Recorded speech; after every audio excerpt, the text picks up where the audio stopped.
ವಿಕ್ರಮ್ ಗೌಡ ಅವರ ಎನ್ಕೌಂಟರ್ ಆಗಿದೆ. ನಿಮ್ಮ ಮೊದಲ ರಿಯಾಕ್ಷನ್ ಏನು?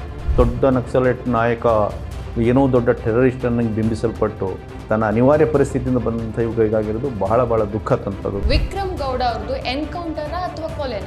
48 ಗಂಟೆ ಆದರೂ ಕೂಡ ಯಾಕೆ ಮೀಡಿಯಾದವ್ರು ಒಬ್ಬನು ಕೂಡ ಬಿಟ್ಟಿಲ್ಲ? ಒಂದು ಫೈರಿಂಗ್ ನಡೀತು ಅಂತ ಹೇಳಿದ್ರೆ ಇಲ್ಲಿಂದ ಪೊಲೀಸರು ಆ ಕಡೆ ಫೈರಿಂಗ್ ಮಾಡ್ತೀಯಾರಂದ್ರೆ ಆ ಕಡೆಯಿಂದನೂ ಫೈರಿಂಗ್ಗಳು ನಡೆದಿದ್ದಾವೆ ಅಂತ ಹೇಳಿದ್ರೆ ಈ ಕಡೆ ಭಾಗ ಎಲ್ಲ ಛಿದ್ರ ಆಗಿರಬೇಕಲ್ಲ ಅದನ್ನೆಲ್ಲ ಕೂಡ. ಅವೇನು ಛಿದ್ರ ಆಗದಲ್ಲೇ ಬರೇ ವಿಕ್ರಮ್ ಗೌಡನ ದೇಹದ ಮೇಲೆ ಮಾತ್ರನೇ ಹೆಂಗೆ ಬೀಳ್ತವೆ ಅಷ್ಟು ಗುಂಡುಗಳು. ಹಾಗಾದ್ರೆ ನಕ್ಸಲೈಟರ್ ಮಾಡ್ತಾ ಇರೋದು ಕಾನೂನು ಬಾಹಿರ ಅಲ್ವಾ? ಬಂದೂಕ್ ಹಿಡ್ದಿದ್ಯಾಕೆ? ಕಾಡಿಗೆ ಹೋಗಿದ್ಯಾಕೆ? ನಕ್ಸಲೈಟ್ರು ಮಾಡ್ತಿರೋದು ಕಾನೂನು ದೃಷ್ಟಿಯಿಂದ ಕಾನೂನು ಬಾಹಿರನೇ. ಆದರೆ ಸರ್ಕಾರಗಳು ಮಾಡ್ತಿರೋದೇನು? ಸರ್ಕಾರಗಳು ಮಾಡ್ತಿರೋದು ಸಂವಿಧಾನ ಬಾಹಿರ.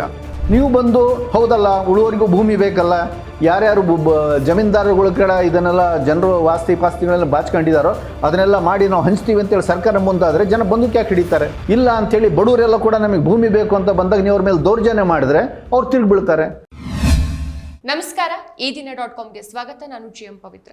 13 ವರ್ಷಗಳ ನಂತರ ಹೆಬ್ರಿ ತಾಲೂಕಿನ ಪೀತಬೈಲ್ ಅನ್ನುವ ದಟ್ಟ ಕಾಡಿನಲ್ಲಿ ಪೊಲೀಸರ ಗುಂಡೇಟಿಗೆ 42 ವರ್ಷದ ವಿಕ್ರಮ್ ಗೌಡ ಅನ್ನೋರು ಬಲಿಯಾಗಿದ್ದಾರೆ. ಸೊ ಈ ಒಂದು ಹತ್ಯೆಯ ಹಿಂದೆ ಅಥವಾ ಹತ್ಯೆಯ ಸುತ್ತಮುತ್ತ ಹಲವಾರು ಅನುಮಾನಗಳು, ಹಲವಾರು ವಾದ ವಿವಾದಗಳು ನಡೀತಾ ಇದೆ. ಈ ಬಗ್ಗೆ ನಾವು ಕೂಡ ಚರ್ಚೆ ಮಾಡ್ತಾ ಇದ್ದೇವೆ. ಈ ನಕ್ಸಲಿಸಂನ ಹೊರಗೂ ಒಳಗೂ ನೋಡಿರುವಂತಹ ನೂರ್ ಶ್ರೀಧರ್ ಅವರು ನಮ್ಮ ಜೊತೆ ಇದ್ದಾರೆ. ಸರ್ ನಮಸ್ತೆ, ಚರ್ಚೆಗೆ ಸ್ವಾಗತ. ಇವತ್ತಿನ ಈ ಚರ್ಚೆಯಲ್ಲಿ ನಾವು ನಕ್ಸಲಿಸಂ ಬೇಕೋ ಬೇಡವೋ, ಯಾಕೆ ಅವ್ರು ನಕ್ಸಲರಾದ್ರು, ಅಥವಾ ಇದಕ್ಕೆ ಸಾಮಾಜಿಕ ಕಾರಣಗಳೇನು ಅನ್ನೋ ಬಗ್ಗೆ ಚರ್ಚೆ ಮಾಡ್ತಾ ಹೋಗೋಣ. ಸರ್, ಈಗ ಮೊದಲನೇದಾಗಿ ವಿಕ್ರಮ್ ಗೌಡ ಅವರ ಎನ್ಕೌಂಟರ್ ಆಗಿದೆ. ನಿಮ್ಮ ಮೊದಲ ರಿಯಾಕ್ಷನ್ ಏನು? ಮೊದಲ ರಿಯಾಕ್ಷನ್ ಮಾತೇ ಇಲ್ದಂಗೆ ಆಗಿದ್ದೆ. ಮೊದಲ ರಿಯಾಕ್ಷನ್ ಭಾಳ ದೊಡ್ಡ ಆಘಾತ, ಭಾಳ ದುಃಖ, ನೋವು, ಬೇಸರ. ಯಾಕಂದರೆ ವಿಕ್ರಮ್ ಗೌಡ ನಾವು ನೋಡಿದಂಥ ಆದಿವಾಸಿ ಯುವಕ, ಭಾಳ ದೀರ್ಘಕಾಲ ಒಡನಾಟ ಇಲ್ಲ. 2006ಕ್ಕೆ ನಾವು ಬಂದ್ವಿ, ಆತ ಕಾಡೊಳಗೆ ಬಂದಿದ್ದು 2004 ಸಂದರ್ಭದಲ್ಲಿ. ಆ ಸಂದರ್ಭದಲ್ಲಿ ನಾನು ಭೇಟಿಯಾಗಿದ್ದು 2-3 ಸಂದರ್ಭದಲ್ಲಿ ಮಾತ್ರನೇ. ಭಾಳ ಒಂದು ಸಿಂಪಲ್ಲಾಗಿ ಭಾಳ ಕಡುಕಷ್ಟದಿಂದ ಬಂದಿರುವಂಥ ಯುವಕ, ತನ್ನ ಕಥೆ, ತನ್ನ ದುಃಖಗಳು ಹೇಳ್ತಿದ್ದಂಥ ಯುವಕ. ಇಂಥ ಯುವಕ ಇವತ್ತು ಈ ರೀತಿ ಚಿತ್ರಿಸಲ್ಪಟ್ಟು ದೊಡ್ಡ ನಕ್ಸಲೈಟ್ ನಾಯಕ ಏನೋ ದೊಡ್ಡ ಟೆರರಿಸ್ಟನ್ನು ಬಿಂಬಿಸಲ್ಪಟ್ಟು ಕೊನೆಗೆ ಇಷ್ಟು ಪೊಲೀಸ್ ಬಲ ಎಲ್ಲ ಸೇರಿಕೊಂಡು ಬೇಟೆಯಾಡಿ ಈ ರೀತಿ ಕೊಂದಿದ್ದು, ಕೊನೆಗೆ ಆತನ ಅಂತ್ಯ ಹೀಗಾಗಿದ್ದು. ಒಬ್ಬ ಆದಿವಾಸಿ ಯುವಕ ತನ್ನ ಅನಿವಾರ್ಯ ಪರಿಸ್ಥಿತಿಯಿಂದ ಬಂದಂಥ ಯುಗ ಹೀಗಾಗಿರೋದು ಬಹಳ ದುಃಖ ತಂತದ್ದು ಒಂದು. ಅದೇ ಸಂದರ್ಭದಲ್ಲಿ ಸಿದ್ದರಾಮಯ್ಯ ಅವ್ರ ಸರ್ಕಾರ ಈ ಲೆವೆಲ್ಗೆ ಇಳಿತಲ್ಲ ಅಂತ ಸಾಕಷ್ಟು ಸಿಟ್ಟು ಕೂಡ ಬಂತು. ನಾವೆಲ್ಲರೂ ಕೂಡ ಬಯಸಿದಂಥ ಸರ್ಕಾರ ಅದು. ಹಳೆಯ ಸರ್ಕಾರ ಅಂತೂ ಸಂವಿಧಾನ ವಿರೋಧಿ ಸರ್ಕಾರ ಆಗಿತ್ತು, ಅದು ತೊಲಗಲಿ, ಜನಪರವಾದಂಥ ಸರ್ಕಾರ ಬರಲಿ ಅಂತ ಆಶಿಸಿದ್ವಿ. ಕೊನೆಗೆ ಸಿದ್ದರಾಮಯ್ಯ ಅವರಿಂದ ಕೆಲವು ನಿರೀಕ್ಷೆಗಳನ್ನು ಇಟ್ಕೊಂಡಿದ್ವಿ. ಆದರೆ ಆ ಸರ್ಕಾರನೂ ಕೂಡ ಹಳೆ ಸರ್ಕಾರಕ್ಕೂ ವ್ಯತ್ಯಾಸ ಇಲ್ಲದಂಗೆ ನಡ್ಕೊಳ್ತಿದೆಯಲ್ಲ ಅಂತ ಬಹಳ ಸಿಟ್ಟು, ಆಕ್ರೋಶನೂ ಕೂಡ ಬಂದಿದೆ. ಅದೇ ಟೈಮಲ್ಲಿ ನಕ್ಸಲೈಟ್ ಮುಖಂಡರುಗಳಿಗೆ, ಅದರ ಹಿಂದಿರುವಂಥ ಪಕ್ಷಕ್ಕೆ, ಆ ಪಕ್ಷದ ಮುಖಂಡರುಗಳಿಗೆ ಇಷ್ಟೆಲ್ಲ ಆದರೂ ಕೂಡ ಇನ್ನೂ ಸರಿಯಾದಂಥ ಆಲೋಚನೆ ಮೂಡ್ತಾ ಇಲ್ಲಲ್ಲ. ಅದೇ ಮೊಂಡ ಹಾದಿಯಲ್ಲಿ ಮತ್ತಿದನ್ನು ತೊಗೊಂಡು ಹೋಗ್ತಿದ್ದಾರಲ್ಲ, ಹೆಂಗಪ್ಪ ಇದು ಕೊನೆಗೊಳಿಸೋಂಥದ್ದು, ಇದು ಹೆಂಗಪ್ಪ ಇದು ಅನ್ನುವಂಥ ಸಾಕಷ್ಟು ಚಿಂತೆ, ದುಃಖ, ಒಂದು ಹೇಳೋಕ್ಕಾಗಲ್ಲ, ಎಲ್ಲ ಮಿಶ್ರವಾದಂಥ ಅಭಿಪ್ರಾಯ ಅದು. ಈಗಾಗಲೇ ಈ ಒಂದು ಎನ್ಕೌಂಟರ್ ನಡೆದ ನಂತರ ಡಿ ರೂಪಾ ಅವ್ರ ಸ್ಟೇಟ್ಮೆಂಟನ್ನು ನಾವು ನೋಡಿದ್ದೇವೆ. ಈ ವಿಕ್ರಮ್ ಗೌಡ ಅವರ ಮೇಲೆ 61 ಕೇಸ್ಗಳಿತ್ತು, ಗುಂಡಿನ ಚಕಮಕಿ ನಡೀತು, ಆ ಟೈಮ್ನಲ್ಲಿ ಈತ ಹತ್ಯೆ ಆದ ಅಂತ ಹೇಳಿದ್ದಾರೆ. ಅಂದರೆ ನೀವು 61 ಕೇಸ್ಗಳಿದ್ದಂಥ ಒಬ್ಬ ವ್ಯಕ್ತಿಯನ್ನು ನೀವು ಸಮರ್ಥನೆ ಮಾಡ್ಕೊಳ್ತಿದ್ದೀರಾ ಅಂತ? 61 ಕೇಸುಗಳಲ್ಲಿ ವಿಕ್ರಮ್ ಗೌಡ ಇನ್ವಾಲ್ವ್ ಆಗಿದ್ದರು ಅಂತ ನೋಡಿದವ್ರು ಯಾರು ಇಲ್ಲ. ಐ ವಿಟ್ನೆಸ್ ಯಾರಿದ್ದಾರೆ? ಯಾರನ್ನ ಇದ್ದಾರೆ? ಏನೂ ಇಲ್ಲ. ಎಲ್ಲ ಪೊಲೀಸರು ಹಾಕಿರುವಂಥ ಕೇಸುಗಳು. ಈ ಎನ್ಕೌಂಟ್ರ್ ಹೇಗೆ ಸುಳ್ಳು, ವಿಕ್ರಮ್ ಗೌಡ ಹಾಕಿರುವಂಥ ಅಷ್ಟು ಕೇಸುಗಳಲ್ಲಿ ಬಹುಪಾಲು ಸುಳ್ಳು. ನಾನು ಎಲ್ಲ ಸುಳ್ಳು ಅಂತ ಹೇಳ್ತಿಲ್ಲ, ಅದರಲ್ಲಿರುವಂಥ ಬಹುಪಾಲು ಸುಳ್ಳು ವಿಕ್ರಮ್ ಗೌಡ. ಬರೀ ವಿಕ್ರಮ್ ಗೌಡ ಅಲ್ಲ, ಪೊಲೀಸರು ಕೇಸ್ ಹಾಕೋಂಥ ವಿಧಾನ ಏನು? ಈಗ ನನ್ನ ಮೇಲೂ ಕೇಸ್ ಹಾಕಿದರು, ನಾನು ಮುಖ್ಯವಾಹಿನಿಗೆ ಬಂದು ನನ್ನ ಮೇಲೂ ಕೇಸ್ ಹಾಕಿದರು. ಆಮೇಲೆ ಕೋರ್ಟಲ್ಲಿ ಸುಮಾರು ವರ್ಷ, 8 ವರ್ಷ ನಾನು ಕೂಡ ಕೋರ್ಟಿಗೆಲ್ಲ ಕೂಡ ಓಡಾಡಿದೆ ಅದನ್ನೆಲ್ಲ ಕೂಡ. ಅದಾದ ನಂತರದಲ್ಲಿ ಎಲ್ಲವೂ ಕೂಡ ಯಾವ ಒಂದು ಕೇಸು ಆಧಾರರಹಿತ ಅಂತೇಳಿ ಎಲ್ಲದೂ ಕೂಡ ಅದನ್ನು ಕೇಸ್ಗಳೆಲ್ಲ ಕೂಡ ಹೋದವು. ಈಗ ನಿಲುಗುಳಿ ಪದ್ಮನಾಭ ಮೇಲೆ ಕೇಸ್ ನಡೀತಿದ್ದಾವೆ. ಈಗ ಎಷ್ಟು ಕೇಸುಗಳು ತೀರ್ಪು ಬಂದಿದೆ, ಅದರ ಒಂದು ಕೇಸಲ್ಲೂ ಕೂಡ ಸಾಬೀತಾಗಿಲ್ಲ, ಎಲ್ಲವೂ ಕೂಡ ಅದನ್ನು ಖರೇಜ್ ಆಗಿದ್ದಾವೆ. ಸೊ ಇವೆಲ್ಲವೂ ಕೂಡ ಕೇಸ್ಗಳು, ಪೊಲೀಸರು ಮಾಡೋಂಥ ಕೇಸು, ಇದು ನಿಜವಾದ ಇನ್ವೆಸ್ಟಿಗೇಟೆಡ್ ಕೇಸಸ್ ಅಲ್ಲ. ಹೊರಗಡೆ ಕಾಡೊಳಗೆ ಯಾರ್ಯಾರಿದ್ದಾರೆ ಅವರೆಲ್ಲ ಹೆಸರು ಇಟ್ಕೊಳ್ತಾರೆ. ಏನೇ ಘಟನೆ ನಡೀತು ಅಂತ ಹೇಳಿದ್ರೆ ಎಲ್ಲರ ಹೆಸರುಗಳನ್ನು ಅವ್ರಿಗೆ ಸೇರಿಸಿ ಹಾಕ್ತಾರೆ. ಈಗ ಹಾಗಿದ್ರೆ ವಿಕ್ರಮ್ ಗೌಡ ಅವ್ರದ್ದು ಎನ್ಕೌಂಟರ ಅಥವಾ ಕೊಲೆನಾ? ಕೊಲೆ. ನೀವು ಯಾವ ಆಧಾರದ ಮೇಲೆ ಹೇಳ್ತೀರಿ ಸರ್? ಗುಂಡಿನ ಚಕಮಕಿ ನಡೆಯುತ್ತೆ, ಪೊಲೀಸರು ಅವರನ್ನ ಬಚಾವ್ ಮಾಡ್ಕೊಳ್ಳಿಕ್ಕೋಸ್ಕರ ಎನ್ಕೌಂಟರ್ ಮಾಡಿದ್ದೀವಿ ಅಂತ ಹೇಳ್ತಾರೆ. ಇದುವರೆ ತನಕ ನಡೆದಿರುವಂಥ ಇತಿಹಾಸ, ಎರಡನೆಯದು ಇವತ್ತಿನ ಸಂದರ್ಭ. ಇತಿಹಾಸನ ತಗೊಳ್ಳೋಣ. ಇತಿಹಾಸ ತೆಗೆದುಕೊಳ್ಳೋದಾದರೆ ಪೊಲೀಸರು ಇದುವ ತನಕ ಎನ್ಕೌಂಟ್ರ್ ಅಂತ ಏನೆಲ್ಲ ಮಾಡಿದಾರೋ, ಎನ್ಕೌಂಟ್ರ್ ಹಾಗೆ ನೋಡ್ಬೇಕಂದ್ರೆ ಎನ್ಕೌಂಟ್ರ್ ನಡೆದಿರೋವಿಲ್ಲ ಅಂತಲ್ಲ. ಎನ್ಕೌಂಟ್ರ್ ನಡೆದಿರುವಂಥದ್ದು ಛತ್ತೀಸ್ಗಢ, ಜಾರ್ಖಂಡ್ನ ಕೆಲವು ಭಾಗದಲ್ಲಿ ಎಲ್ಲಿ ದೊಡ್ಡ ಸಶಸ್ತ್ರ ದಳಗಳಿದ್ದಾವೆ, ಆವಾಗ ಇವ್ರಿಗೂ ಪೊಲೀಸರು ಯಾಕಂದರೆ ಇದು ಕೂಡ ಬಲದಲ್ಲಿ ಈಕ್ವಲ್ ಇದ್ದಾಗ ಇಬ್ಬರು ಒಂದು ನಡುವೆ ಒಂದು ಚಕಮಕಿ ನಡೀತವೆ, ಫೈಟ್ ನಡೀತವೆ. ಕೆಲವೊಮ್ಮೆ ನಕ್ಸಲೈಟ್ರೇ ದಾಳಿ ಮಾಡಬೇಕು ಅಂತ ಹೋಗ್ತಾರೆ, ಪೊಲೀಸ್ ಪೋಸ್ಟ್ ಮೇಲೆ ಹೋಗ್ಬೇಕಂತ. ಆವಾಗ ಅವ್ರಿಗೆ ಅದನ್ನ ಎನ್ಕೌಂಟ್ರ್ ಅಂತ ಕರೀತಾರೆ. ಅವ್ರಿಗೂ ಇವ್ರಿಗೂ ನಡೆಯುವಂಥ ಗುಂಡಿನ ಚಕಮಕಿಯಲ್ಲಿ ಅದು ಸಾಯೋದು ಅಂತೇಳಿ. ಒಬ್ಬ ವ್ಯಕ್ತಿ ಯಾರೂ ಇಲ್ಲ, ಅಲ್ಲಿರುವಂಥದ್ದೇ ದಳದಲ್ಲಿ ಅವ್ರು ಕೆಲವರು, ಇಷ್ಟು ದೊಡ್ಡ ಪೊಲೀಸ್ ಬಲ ಅದನ್ನೆಲ್ಲ ಕೂಡ ಆವಾಗ ಬಂದಾಗ ಇವರೇನೋ ಬಂದು ದಾಳಿ ಮಾಡಿದ್ರು ಅಂತ ಹಂಗಾಗಿರ್ಬೇಕಲ್ಲ. ಈಗ ಫಾರ್ ಎಕ್ಸಾಂಪಲ್ ಇದ್ರ ಹಿಂದೆ ದಿವಸ ಬಂದು ಅವರು ಎಲ್ಲೋ ಒಂದು ಕಡೆ ದಾಳಿ ಮಾಡಿದ್ರು, ಇಲ್ಲಿ ಪೊಲೀಸ್ ಸ್ಟೇಷನ್ನ ದಾಳಿ ಮಾಡಿದ್ರು, ಇದನ್ನೇನೋ ಸುಟ್ಟಿದ್ರು, ಇಲ್ಲಿ ಯಾರೋ ಜಮೀನ್ದಾರರ ಮನೆಗೆ ಬಂದು ಅವ್ರು ಬೆದರಿಕೆ ಹಾಕಿದ್ರು, ಇನ್ಯಾರಿಗೋ ಹೊಡೆದಿದ್ರು, ಏನೋ ಸುಟ್ಟಿದ್ರು, ಏನೋ ಒಂದು ಬೇಕಲ್ಲ. 10 ವರ್ಷದಲ್ಲಿ ಏನೂ ಇಲ್ಲ, ಎಲ್ಲ ಖಾಲಿ ಇದೆ. ಅವ್ರು ಯಾರನ್ನೂ ಏನೂ ಮಾಡ್ತಿರ್ಲಿಲ್ಲ, ಯಾರ ಮೇಲೂ ದಾಳಿ ಮಾಡಿಲ್ಲ, ಪೊಲೀಸರ ಮೇಲೂ ಎಲ್ಲೂ ಹೋಗಿಲ್ಲ. ಹಂಗಿರ್ಬೇಕಾದ್ರೆ ಏನೋ ಒಂದು ಕೆಲವರಲ್ಲಿ ಬಂದು ಕಿಡ್ಕೊಂಡಿದ್ದಾರೆ ಅಂತ ಹೇಳಿದಾಗ ಒಬ್ಬನೇ ವ್ಯಕ್ತಿಯನ್ನು ಮಾಡೋವಂಥದ್ದು. ಸರಿ, ಹಂಗೆ ಎನ್ಕೌಂಟರ್ ನಡೀತು ಅಂತ ಹೇಳಿದ್ರೆ ಎಷ್ಟು ಜನ ಪೊಲೀಸರಿಗೆ ಗುಂಡು ಬಿದ್ದಿದ್ದಾವೆ, ಎಷ್ಟು ಆ ಸೀನ್ ತೋರಿಸ್ಬೇಕಲ್ಲ ಕರ್ಕೊಂಡೋಗಿ. ಯಾಕೆ ಇವರು 24 ಗಂಟೆ ಆದರೂ ಕೂಡ ಮೀಡಿಯಾದವ್ರಿಗೆ 48 ಗಂಟೆ ಆದರೂ ಕೂಡ ಯಾಕೆ ಮೀಡಿಯಾದವ್ರು ಒಬ್ಬನು ಕೂಡ ಬಿಟ್ಟಿಲ್ಲ? ಒಂದು ಫೈರಿಂಗ್ ನಡೀತು ಅಂತ ಹೇಳಿದ್ರೆ ಇಲ್ಲಿಂದ ಪೊಲೀಸರು ಆ ಕಡೆ ಫೈರಿಂಗ್ ಮಾಡ್ತಿದ್ದಾರೆ ಅಂದರೆ ಆ ಕಡೆಯಿಂದನೂ ಫೈರಿಂಗ್ಗಳು ನಡೆದಿದ್ದಾವೆ ಅಂತ ಹೇಳಿದ್ರೆ ಈ ಕಡೆ ಭಾಗ ಎಲ್ಲ ಛಿದ್ರ ಆಗಿರಬೇಕಲ್ಲ. ಅದನ್ನೆಲ್ಲ ಕೂಡ ಅವೇನು ಛಿದ್ರ ಆಗದಲ್ಲೇ ಬರೀ ವಿಕ್ರಮ್ ಗೌಡನ ದೇಹದ ಮೇಲೆ ಮಾತ್ರ ಹೆಂಗೆ ಬೀಳ್ತವೆ ಅಷ್ಟು ಗುಂಡುಗಳು. ಸೊ ಇವೆಲ್ಲವೂ ಕೂಡ ಅದಕ್ಕೊಂದು ಸಂದರ್ಭನೇ ಇಲ್ಲ, ಆ ರೀತಿಯ ಒಂದು ಸಿಚುವೇಶನ್ನೇ ಇಲ್ಲ. ಪೊಲೀಸರು ಅವ್ರು ಹಿಡೀಲಿ, ಅವ್ರಿಗೆ ಕಾನೂನು ಬಾಹಿರ ಇದು ಅಕ್ರಮವಾಗಿ ಹಿಡಿಬೇಕು ಅಂತ ಹೇಳಿದ್ರೆ ಹಿಡಿಯೋಕ್ಕೆ ಪ್ಲ್ಯಾನ್ ಮಾಡಬೇಕು. ಅದನ್ನು ಈ ನಿರ್ದಿಷ್ಟವಾಗಿ ಈ ಘಟನೆಗೆ ಬರಬೇಕಾದ್ರೆ 3 ದಿವಸದಿಂದ ಹಿಂದೆಯೇ ಅಲ್ಲಿರುವಂಥ ಎಲ್ಲರ ಮನೆಯನ್ನು ಖಾಲಿ ಮಾಡಿಸಿದ್ದಾರೆ. ಅದರ ಅರ್ಥ ಏನು? ಅಲ್ಲಿರುವಂಥ ಎಲ್ಲ ಊರಿನ ಜನ, ಅವರ ರಿಲೇಟಿವ್ಸು ಎಲ್ಲರೂ ಕೂಡ ಬೇರೆ ಬೇರೆ ಮಾಹಿತಿ ಸಿಕ್ಕಿದ್ದಾರೆ. ನಮಗೂ ಕೂಡ ಮಾಹಿತಿ ಇದೆ, ಅಲ್ಲಿರುವಂಥ ನಮಗೂ ಪರಿಚಯದ ಸುಮಾರು ಜನ ಇದ್ದಾರೆ ಫಾರೆಸ್ಟಲ್ಲಿ, ಹಲವಾರು ಜನ ಫೋನು ಮಾಡ್ತಾ ಇದ್ದಾರೆ.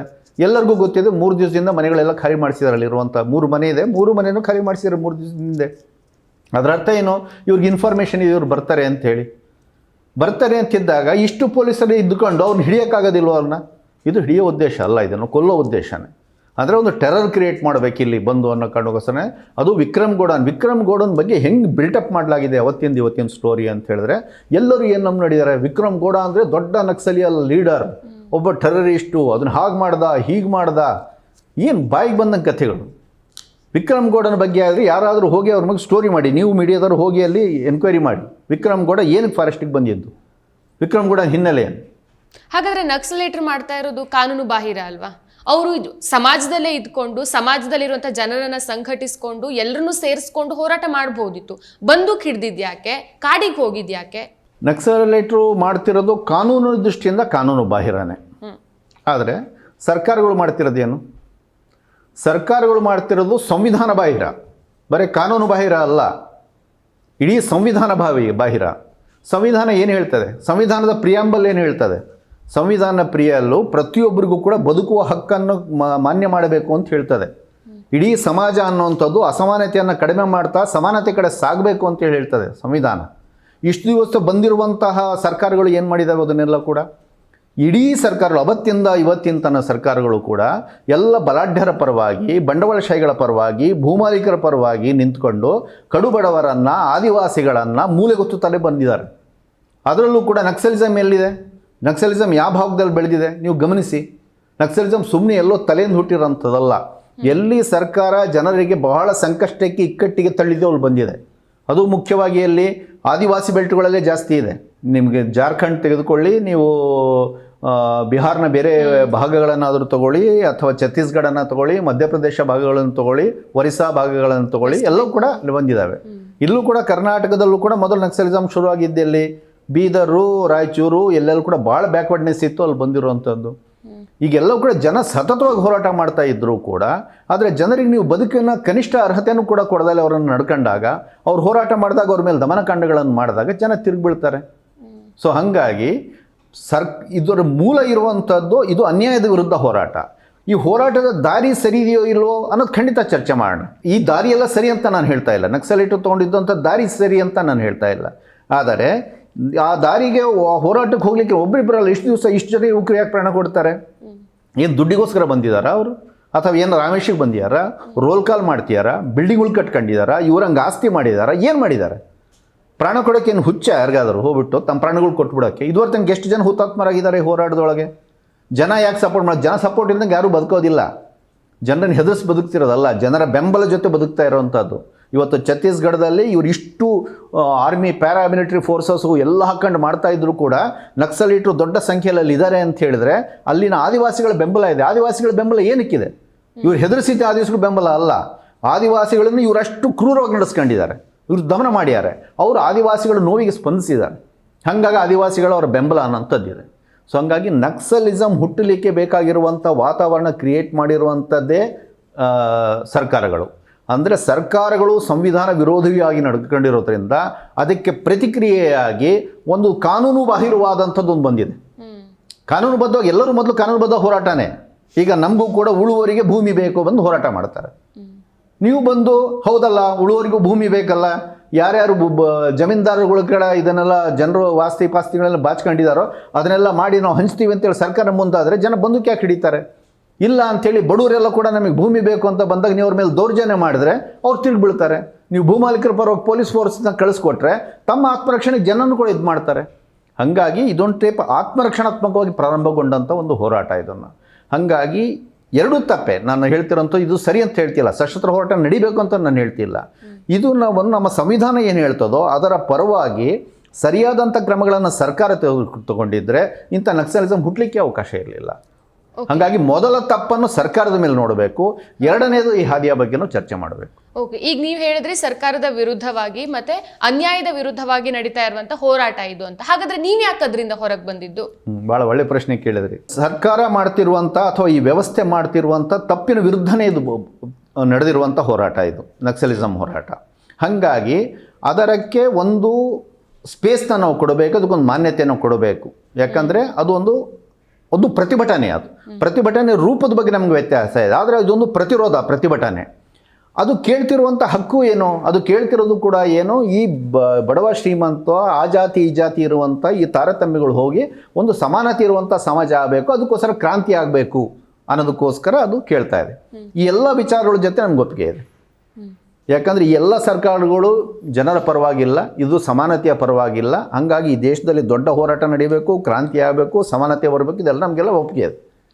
ಹಾಗಾಗಿ ಅದನ್ನು ಆ ಪ್ರತಿರೋಧದ ಇದನ್ನು ನಾವು ಸಮರ್ಥನೆ ಮಾಡ್ತೀವಿ. ಆದರೆ ಅದಕ್ಕಿರುವಂಥ ದಾರಿ ಏನು ಅಂತ ಪ್ರಶ್ನೆ ಬಂದಾಗ ಈ ಚರ್ಚೆ ನಮ್ಮೊಳಗೆ ಬಹಳ ಗಂಭೀರ ಚರ್ಚೆ ನಡೆದಿದೆ. ನಕ್ಸಲೈಟ್ ಮೂವ್ಮೆಂಟಲ್ಲಿ ನಾವು ಹೊರಗೆ ಬಂದಿದ್ದು 2006ರಲ್ಲಿ. ಆದರೆ 2000ದಿಂದ ಹಿಡಿದು 2006 ವರ್ಷಗಳ ಕಾಲ ಸುದೀರ್ಘ ಚರ್ಚೆ ನಡೀತು ನಮ್ಮೊಳಗೆ. ಹಲವಾರು ಸುದ್ದಿ ನಡೀತು. ನಕ್ಸಲ್ ಚಳವಳಿಯ ದೊಡ್ಡ ದೊಡ್ಡ ಟಾಪ್ ಲೀಡರ್ಸ್ಗೂ ನಮಗೂ ವಾದ ವಿವಾದಗಳು ನಡೆದಿದ್ದಾವೆ. 2003ರಲ್ಲಿ ಈ ಸಮಸ್ಯೆನ ಬಗೆಹರಿಸಲಿಕ್ಕೋಸ್ಕರ ಒಂದು ಸ್ಪೆಷಲ್ ಕಾನ್ಫರೆನ್ಸೇ ಆಯಿತು. 2006ರಲ್ಲಿ ನಮ್ಮೊಳಗೆ ಇನ್ನೊಂದು ಸಮ್ಮೇಳನ ನಡೀತು, ವೋಟಿಂಗ್ ನಡೀತು. ಎಲ್ಲ ಭಾಳ ಡೆಮೊಕ್ರೆಟಿಕಾಗಿ ನಡೀತದೆ. ನಕ್ಸಲೈಟ್ ಮೂವ್ಮೆಂಟ್ ಅಂದರೆ ಬರೀ ಬಂದು ಗಿಡ್ಕೊಂಡು ನೋಡೋದಲ್ಲ, ಅದು ಭಾಳ ವೈಚಾರಿಕ ಚರ್ಚೆನೂ ನಡೀತದೆ. ಅಲ್ಲಿ ಕಾನ್ಫರೆನ್ಸ್ ನಡೀತದೆ, ವೋಟಿಂಗ್ ನಡೀತದೆ. ಈ ವೋಟಿಂಗ್ ಎರಡೂ ಸಂದರ್ಭದಲ್ಲೂ ಕೂಡ ಹೆಚ್ಚು ಕಡಿಮೆ ನಮ್ಮಲ್ಲಿ ಅರ್ಧ ಜನ 2 ಪೊಸಿಷನ್ ತೊಗೊಂಡಿದ್ದೀವಿ. ಇದು ಸರಿ ಇಲ್ಲ, ಇದು ತಪ್ಪು ಅನ್ನೋದು. ನಮಗೆ ಆ ಕ್ಷಣದ ನಾವ್ಯಾಕೆ ಹೊರಗೆ ಬಂದ್ವಿ, ನಮ್ಗೆ ಅನಿಸಿದ್ದೇನಪ್ಪ ಅಂದರೆ ಗುರಿ ಸರಿ ಇದ್ದರೂ ಕೂಡ ದಾರಿ ಸರಿ ಇಲ್ಲ. ಈ ರೀತಿ ನಾವು ಕೆಲವರು ಮಾತ್ರನೇ ಕಾಡಲ್ಲಿ ಸೇರ್ಕೊಂಡು ನಾವು ಬನ್ನಿ ಕ್ರಾಂತಿ ಮಾಡಬೇಕು ಅಂತ ಹೇಳಿದ್ರೆ ಹಂಗೆ ಕ್ರಾಂತಿ ಆಗೋಂಥದ್ದಲ್ಲ. ಕ್ರಾಂತಿ ಅಂದರೆ ಜನಕ್ರಾಂತಿ, ಅದು ಒಂದು ಜನರ ಹೋರಾಟ. ಜನ ಅಂತ ಹೇಳಿದ್ರೆ ಯಾರು ಒಬ್ರಿಬ್ಬರಲ್ಲ, ಈ ದೇಶದ ಕೋಟ್ಯಾಂತರ ಜನ ಎಲ್ಲ ಒಳಗೊಳ್ಳಬೇಕು ಅಂತ ಹೇಳಿದ್ರೆ ಸಮಾಜದಲ್ಲಿ ಆಲ್ರೆಡಿ ಹಲವಾರು ಚಳುವಳಿಗಳು ನಡೀತಿದ್ದಾವೆ. ರೈತ ಹೋರಾಟ ನಡೀತಿದೆ, ಕಾರ್ಮಿಕರ ಹೋರಾಟ ನಡೀತಾ ಇದೆ, ದಲಿತ ಹೋರಾಟ ನಡೀತಾ ಇದೆ, ಮಹಿಳಾ ಹೋರಾಟ ನಡೀತಿದೆ, ವಿದ್ಯಾರ್ಥಿ ಹೋರಾಟ ನಡೀತಾ ಇದೆ. ಅದರಲ್ಲಿ ಏರುಪೇರುಗಳಿದೆ, ಸಮಸ್ಯೆಗಳಿದೆ, ಹೌದು. ಆದರೂ ಕೂಡ ಈ ದೇಶಕ್ಕೆ ಪರಿಹಾರ ಇರುವಂಥದ್ದು ನಾವು ಹೋರಾಟ ನಿರತರೆಲ್ಲರೂ ಒಗ್ಗೂಡಿ ನಾವು ದೊಡ್ಡ ಬಹುಸಂಖ್ಯಾತರಾದಾಗ ನಾವು ಒಗ್ಗಟ್ಟ ಇಲ್ಲದ್ರಿಂದನೇ ಆಳುವವರು ನಮ್ಮನ್ನೆಲ್ಲ ಇಷ್ಟ ಆಟ ಆಡಿಸ್ತಾ ಇದ್ದಾರೆ. ಆ ಪಕ್ಷ ಇರಲಿ, ಈ ಪಕ್ಷ ಇರಲಿ, ಎಲ್ಲರೂ ಸೇರಿ ನಮ್ಮನ್ನು ಆಟ ಆಡಿಸ್ತಾ ಇದ್ದಾರೆ. ನಮ್ಮನ್ನು ಒಡೆದು ಅವ್ರಿಗೆ ಬೇಕಾದಂಗೆ ಅವ್ರು ಬಾಚ್ಕೊಂಡು ಹೋಗ್ತಾ ಇದ್ದಾರೆ.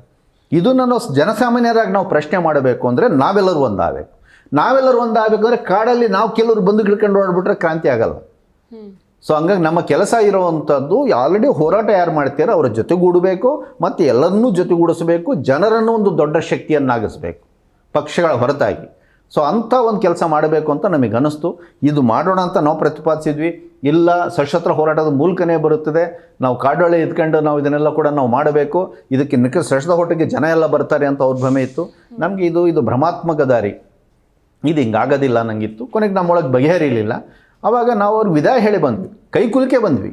ಜಗಳ ಅಂದರೆ ವಾದ ವಿವಾದ ಮಾಡಿದ್ದೀವಿ, ಆದರೆ ವ್ಯಕ್ತಿಗತ ಜಗಳ ಅಲ್ಲ ನಮ್ಮದು. ನಾವು ಹೊರಗೆ ಬರೋಕ್ಕೆ ಕಾರಣ ನಾವು ಅವರಿಗೆ ಕೊಟ್ಟು ಅವ್ರಿಗೆ ಬೆಸ್ಟ್ ವಿಶಸ್ಸು ಹೇಳಿ ನಿಮ್ಮ ದಾರಿ ತಪ್ಪು ಅಂತ ನಮ್ಗೆ ಅನಿಸ್ತಿದೆ, ಇದೆಲ್ಲಿಗೂ ನಮಗೆ ಕರ್ಕೊಂಡು ಹೋಗಲ್ಲ, ಆದರೂ ಕೂಡ ನೀವೆಲ್ಲ ಸುರಕ್ಷಿತವಾಗಿರಿ ಅಂತ ಅವ್ರಿಗೆ ಕೈ ಕೊಟ್ಕೊಂಡು ಅವ್ರಿಗೆ ತಬ್ಬಿ ನಾವು ಹೊರಗೆ ಬಂದಿದ್ದೀವಿ ಅಲ್ಲಿಂದ. ಸರ್, ಈಗ ಮತ್ತೊಂದಂತಂದ್ರೆ ಈಗ ಹೋರಾಟ ಮಾಡ್ಲಿಕ್ಕೆ ಜಮೀನ್ದಾರಿ ಪದ್ಧತಿ ವಿರುದ್ಧ ಹೋರಾಟ ಮಾಡ್ಲಿಕ್ಕಾಗಿರ್ಬೋದು ಅಥವಾ ಅಸಮಾನತೆ ವಿರುದ್ಧ ಹೋರಾಟ ಮಾಡ್ಲಿಕ್ಕಾಗಿರ್ಬೋದು, ನಿಮ್ಗೆ ನಕ್ಸಲಿಸಂ ಒಂದು ದಾರಿ ಅಂತ ಫಸ್ಟಿಗೆ ಅನ್ಸಿತ್ತು, ಅದಕ್ಕೆ ಜಾಯ್ನ್ ಆಗಿದ್ರಿ. ಅದನ್ನ ಬಿಟ್ಟು ಬರೋ ಟೈಮ್ನಲ್ಲಿ ಇದು ತಪ್ಪು ಅಂತ ನಿಮ್ಗೆ ಎಕ್ಸಾಕ್ಟ್ ಆಗಿ ಸ್ಪಾರ್ಕ್ ಆಗಿದ್ದು ಯಾವಾಗ? ಸ್ಪಾರ್ಕ್ ಆಗಿದ್ದು 2000 ನೋಡಿ 97ರಿಂದ ಬೀದರು 87ರಿಂದ ಬೀದರ್ ಮತ್ತು ರಾಯಚೂರು ಭಾಗಗಳಲ್ಲಿ ಕರ್ನಾಟಕದಲ್ಲಿ ನಕ್ಸಲೈಟ್ ಚಳವಳಿ ಎಲ್ಲ ಶುರುವಾಯಿತು. ಹೆಚ್ಚು ಕಡಿಮೆ ಅದೇ ಸಂದರ್ಭದಲ್ಲಿ ನಾವು ಕೂಡ ವಿದ್ಯಾರ್ಥಿ ಚಳವಳಿಯಿಂದ ಬಂದಂಥವ್ರು. ಆವಾಗ ಅಲ್ಲಿ ಭೂಮಾಲೀಕರು ಮಾಡ್ತಿರುವಂಥ ದೌರ್ಜನ್ಯಗಳು ತುಂಬ ಮಿತಿಮೀರಿತ್ತು ಆ ಭಾಗದಲ್ಲೆಲ್ಲ ಕೂಡ. ಜನ ಎಲ್ಲ ಕೂಡ ತೊಗೊಂಡೋಗಿ ಪೊಲೀಸ್ ಸ್ಟೇಷನ್ಗೆ ಹೋದರೂ ಕೂಡ ಯಾವುದೂ ಬಗೆಹರಿಯೋದಿಲ್ಲ. ಕೋರ್ಟಲ್ಲಿ ಹೊಂದೋಗಿ ಜನ ಭೂಮಾಲೀಕರ ವಿರುದ್ಧ ಗೆಲ್ಲಕ್ಕೆ ಸಾಧ್ಯ ಇಲ್ಲ. ಸೊ ಜನರಿಗೆ ಬೇರೆ ದಾರಿ ಇಲ್ಲ. ಆವಾಗ ಭೂಮಾಲೀಕರ ವಿರುದ್ಧವಾಗಿ ಜನರನ್ನೆಲ್ಲ ಸಂಘಟನೆ ಮಾಡಿ ಹೋರಾಟ ಮಾಡ್ತಿದ್ದಾಗ ನಮಗೂ ಸರಿ ಅನ್ನಿಸ್ತು, ಹೌದು ಈ ಅನ್ಯಾಯಗಳಿಗೆ, ಯಾಕಂದರೆ ಸರ್ಕಾರ ಪೊಲೀಸ್ನವರು ನಮ್ಮ ಪರವಾಗಿ ನಿಲ್ಲೋದಿಲ್ಲ, ಕೋರ್ಟ್ಗಳಲ್ಲಿ ನಾವು ಗೆಲ್ಲಕ್ಕಾಗಲ್ಲ. ಸೊ ಹಂಗಾಗಿ ಜನ ಹೋರಾಟ ಮಾಡಬೇಕು ಅಂತ ನಾವು ಜೊತೆಯೆಲ್ಲ ಸೇರ್ಕೊಂಡು ಎಲ್ಲ ಮಾಡಿದ್ವಿ ಅದನ್ನು. ಬಟ್ ಅಲ್ಲಿಂದ ಶುರುವಾದಂಥದ್ದು ಹೆಚ್ಚು ಕಡಿಮೆ 2000 ಬರೋಷ್ಟೊತ್ತಿಗೆ ಬೀದರು ಮತ್ತು ರಾಯಚೂರಲ್ಲೂ ಕೂಡ ಸಾಕಷ್ಟು ಜನ ಅರೆಸ್ಟ್ ಆದರು. ಅಲ್ಲೂ ಕೂಡ ಎನ್ಕೌಂಟ್ರ್ ಪರಂಪರೆ ಶುರುವಾಯಿತು. ಚಳವಳಿ ಮುಂದಕ್ಕೆ ಹೋಗ್ತಾ ಇಲ್ಲ. ಮತ್ತು ಪೊಲೀಸರು ಕಡೆಯಿಂದ ಸಿಕ್ಕಾಬಟ್ಟೆ ಇದಾಗಲಿಕ್ಕೆ ಶುರುವಾಯಿತು. ಪೂರ್ತಿ ಬಯಲು ಸೀಮೆ, ಅಲ್ಲಿ ಇರಲಿಕ್ಕೆ ಕೆಲವೊಂದು ಜಾಗ ಇಲ್ಲ, ಒಂದು ಪ್ರೊಟೆಕ್ಷನ್ಗೂ ಒಂದು ಜಾಗ ಇಲ್ಲ. ಇಂಥ ಸಂದರ್ಭದಲ್ಲಿ ಮುಂದೆ ಹೆಂಗೆ ಹೋಗಬೇಕು ಅಂತ ಚರ್ಚೆ ಬಂದಾಗ ಆವಾಗಲೇ ನಾವು ಪ್ರಶ್ನೆಯೆಲ್ಲ ಕೂಡ ಎತ್ತಿದ್ವಿ. ಇಲ್ಲ, ಇದು ಸರಿ ಇಲ್ಲ, ನಾವು ಹಿಂಗೆ ಮತ್ತೆ ಅಲ್ಲಿಂದ ಮತ್ತೆ ಇನ್ನೂ ದೊಡ್ಡ ಚಳವಳಿನ ಕಟ್ಟಬೇಕು, ಇನ್ನೂ ದೊಡ್ಡ ಸಶಸ್ತ್ರ ಹೋರಾಟ ಮಾಡಬೇಕು, ಇನ್ನೂ ದೊಡ್ಡ ಬಂದೂಕುಗಳು ಹಾಕಬೇಕು ಅಂತ ಚರ್ಚೆ ಬಂತು. ಅವಾಗ ಇಲ್ಲ, ನಾವು ಎಲ್ಲೋ ಎಡುತ್ತಾ ಇದ್ದೀವಿ, ತಪ್ಪು ಮಾಡ್ತಾ ಇದ್ದೀವಿ, ಇದನ್ನು ನಾವು ಬದಲಾಯಿಸಬೇಕು ಅನ್ನೋಂಥ ಚರ್ಚೆ ಬಂದಾಗ ಆವಾಗ ಒಂದು ಅಖಿಲ ಭಾರತ ಸಮಾವೇಶ ನಡೀತದೆ ಇಡೀ ನಕ್ಸಲೈಟ್ ಚಳವಳಿ. ಸೊ ಅದರೊಳಗೂ ಈ ಪ್ರಶ್ನೆ ಚರ್ಚೆ ಆಗಿಬಿಟ್ಟು, ಇಲ್ಲ ಈ ಭಾಗದಲ್ಲಿ ಬೇಡ, ಯಾಕಂದರೆ ಇದು ಪೂರ್ತಿ ಬಯಲು ಸೀಮೆ, ಇದು ಇಲ್ಲಿ ಬಯಲು ಸೀಮೆಯೊಳಗೆ ನಮ್ಮ ರಕ್ಷಣೆ ಇರೋದಿಲ್ಲ, ಹಾಗಾಗಿ ಅದನ್ನು ಶಿಫ್ಟ್ ಮಾಡಬೇಕು, ಇಲ್ಲಿನಿಂದ ಮಲೆನಾಡಿಗೆ ಶಿಫ್ಟ್ ಮಾಡಬೇಕು ಅಂತೇಳಿ ತೀರ್ಮಾನ ಆಯಿತು 2000ರಲ್ಲಿ. ಸೊ 2001ರಿಂದ ಈ ಕಡೆ ಶಿಫ್ಟ್ ಮಾಡಬೇಕು ಅಂತ ಶುರು ಮಾಡಿದಾಗ ಆವಾಗ ನಾವು ಹೇಳಿದ್ದೇನಪ್ಪ ಅಂದರೆ, ಅಲ್ಲಿಗೆ ಶಿಫ್ಟ್ ಆಗೋಕ್ಕಿಂತ ಮೊದಲು ನಾವು ಇಲ್ಲಿ ಯಾಕೆ ಸೋತ್ವಿ, ಇದ್ರ ಬಗ್ಗೆ ನಮಗೆ ಪಾಠ ತೊಗೊಳ್ಬೇಕು. ಇಲ್ಲಿ ಬರೀ ಕಾಡು, ಇಲ್ಲಿ ಕಾಡಿದೆ, ಕಾಡಿಲ್ಲ ಅನ್ನೋದಕ್ಕೆ ಬರೀ ಕಾಡಿಗೆ ಹೋಗ್ಬಿಟ್ರೆ ಉಳ್ಕೊಂಡ್ಬಿಡ್ತೀವಿ ಅನ್ನೋದು ಅಲ್ಲ. ಸೊ ಇಲ್ಲೇನು ಪೀಪಲ್ ಆಗಿ ಉಳ್ಬಿಟ್ಟು ಅಂತ ನಮ್ಗೆ ಅಲ್ಲಿಂದ ಚರ್ಚೆ ಶುರುವಾಯಿತು. ಆವಾಗ ನಾಯಕತ್ವದ ಒಂದು ದೃಷ್ಟಿಕೋನಕ್ಕೂ ನಮಗೂ I was also part of the ಲೀಡರ್ಶಿಪ್ಪೇ. ಅಲ್ಲಿ ನಮಗಿದ್ದಂಥ ರಾಜ್ಯ ಸಮಿತಿಯಲ್ಲಿ ನಮ್ಗೆ 2 ಬಣಗಳಾಗಿ 2 ದೃಷ್ಟಿಕೋನಗಳು ನಮ್ಮೊಳಗೆ ರೂಪುಗೊಂಡು. ಸೊ ಒಂದು ಬಣ ಹೇಳ್ತು, ಇಲ್ಲ ನಾವು ಇಲ್ಲಿ ಯಾಕೆ ಬೀದರ್ ರಾಯಚೂರು ಫೇಲ್ ಆದ್ವಿಯಪ್ಪ ಅಂದರೆ, ನಾವು ಪೊಲೀಸರು ಬಂದಾಗ ನಾವು ಇನ್ನೂ ಕೂಡ ದೊಡ್ಡದಾಗಿ ಅಟ್ಯಾಕ್ಸ್ ಮಾಡಲಿಲ್ಲ, ಹಾಗಾಗಿ ಪೊಲೀಸಿಗೆ ಧೈರ್ಯ ಬಂದು ಇನ್ನೂ ಒಳಗೆ ನುಗ್ಗಿದೆಲ್ಲ ಕೂಡ ಮಾಡಿದ್ರು. ಸೊ ಹಂಗಾಗಿ ನಾವು ಇಲ್ಲಿ ಹೋದಾಗ ಇನ್ನೂ ಮೊದಲೇ ಚೆನ್ನಾಗಿ ಪ್ರಿಪೇರ್ಡ್ ಆಗಿ ನಾವು ಇನ್ನೂ ಅಗ್ರೆಸಿವ್ ಆಗಿ ಹೋದರೆ ನಾವು ಪ್ರೊಟೆಕ್ಟ್ ಮಾಡ್ಕೊಳ್ತೀವಿ ಅಂತ ಅವ್ರು ಹೇಳಿದ್ರು. ನಮಗಿದು ಟೋಟಲಿ ರಾಂಗ್ ಲೈನ್ ಅಂತ ನಮ್ಗನ್ನಿಸ್ತು. ಸೊ ಒಟ್ಟಾರೆ ಕ್ರಾಂತಿಯ ಬಗೆಗಿನ ಪರಿಕಲ್ಪನೆ ನಮ್ಮದು ಭಾಳ ಕುಬ್ಜವಾಗಿದೆ. ಕ್ರಾಂತಿ ಅನ್ನೋಂಥದ್ದು ವಿಶಾಲ ಜನಸಾಗರದ ಹೋರಾಟ, ಅದು ಕೆಲವು ವ್ಯಕ್ತಿಗಳು ಮಾಡುವಂತಹ ಬಂದೂಕಿನ ಹೋರಾಟ ಮಾತ್ರ ಅಲ್ಲ ಅನ್ನೋಕ್ಕೋಸ್ಕರ ನಾವು ಅದನ್ನು ಭಾಳ ಒಂದು ಚರ್ಚೆಯಾಗಿ ಡಿಫ್ರೆನ್ಸ್ ಬಂತು. ಮತ್ತು ಇಲ್ಲಿ ಮಲೆನಾಡಲ್ಲಿ ಹೆಂಗೆ ಶುರು ಮಾಡಬೇಕು ಅಂತ ಬಂದಾಗ ಪ್ಲ್ಯಾನ್ ಅಂತ ಡಿಸ್ಕಷನ್ ಆಗುತ್ತೆ, ಹೆಂಗೆ ಶುರು ಮಾಡಬೇಕು ಹೋರಾಟ. ಆವಾಗಲೂ 2 ದೃಷ್ಟಿಕೋನಗಳು ಬಂತು.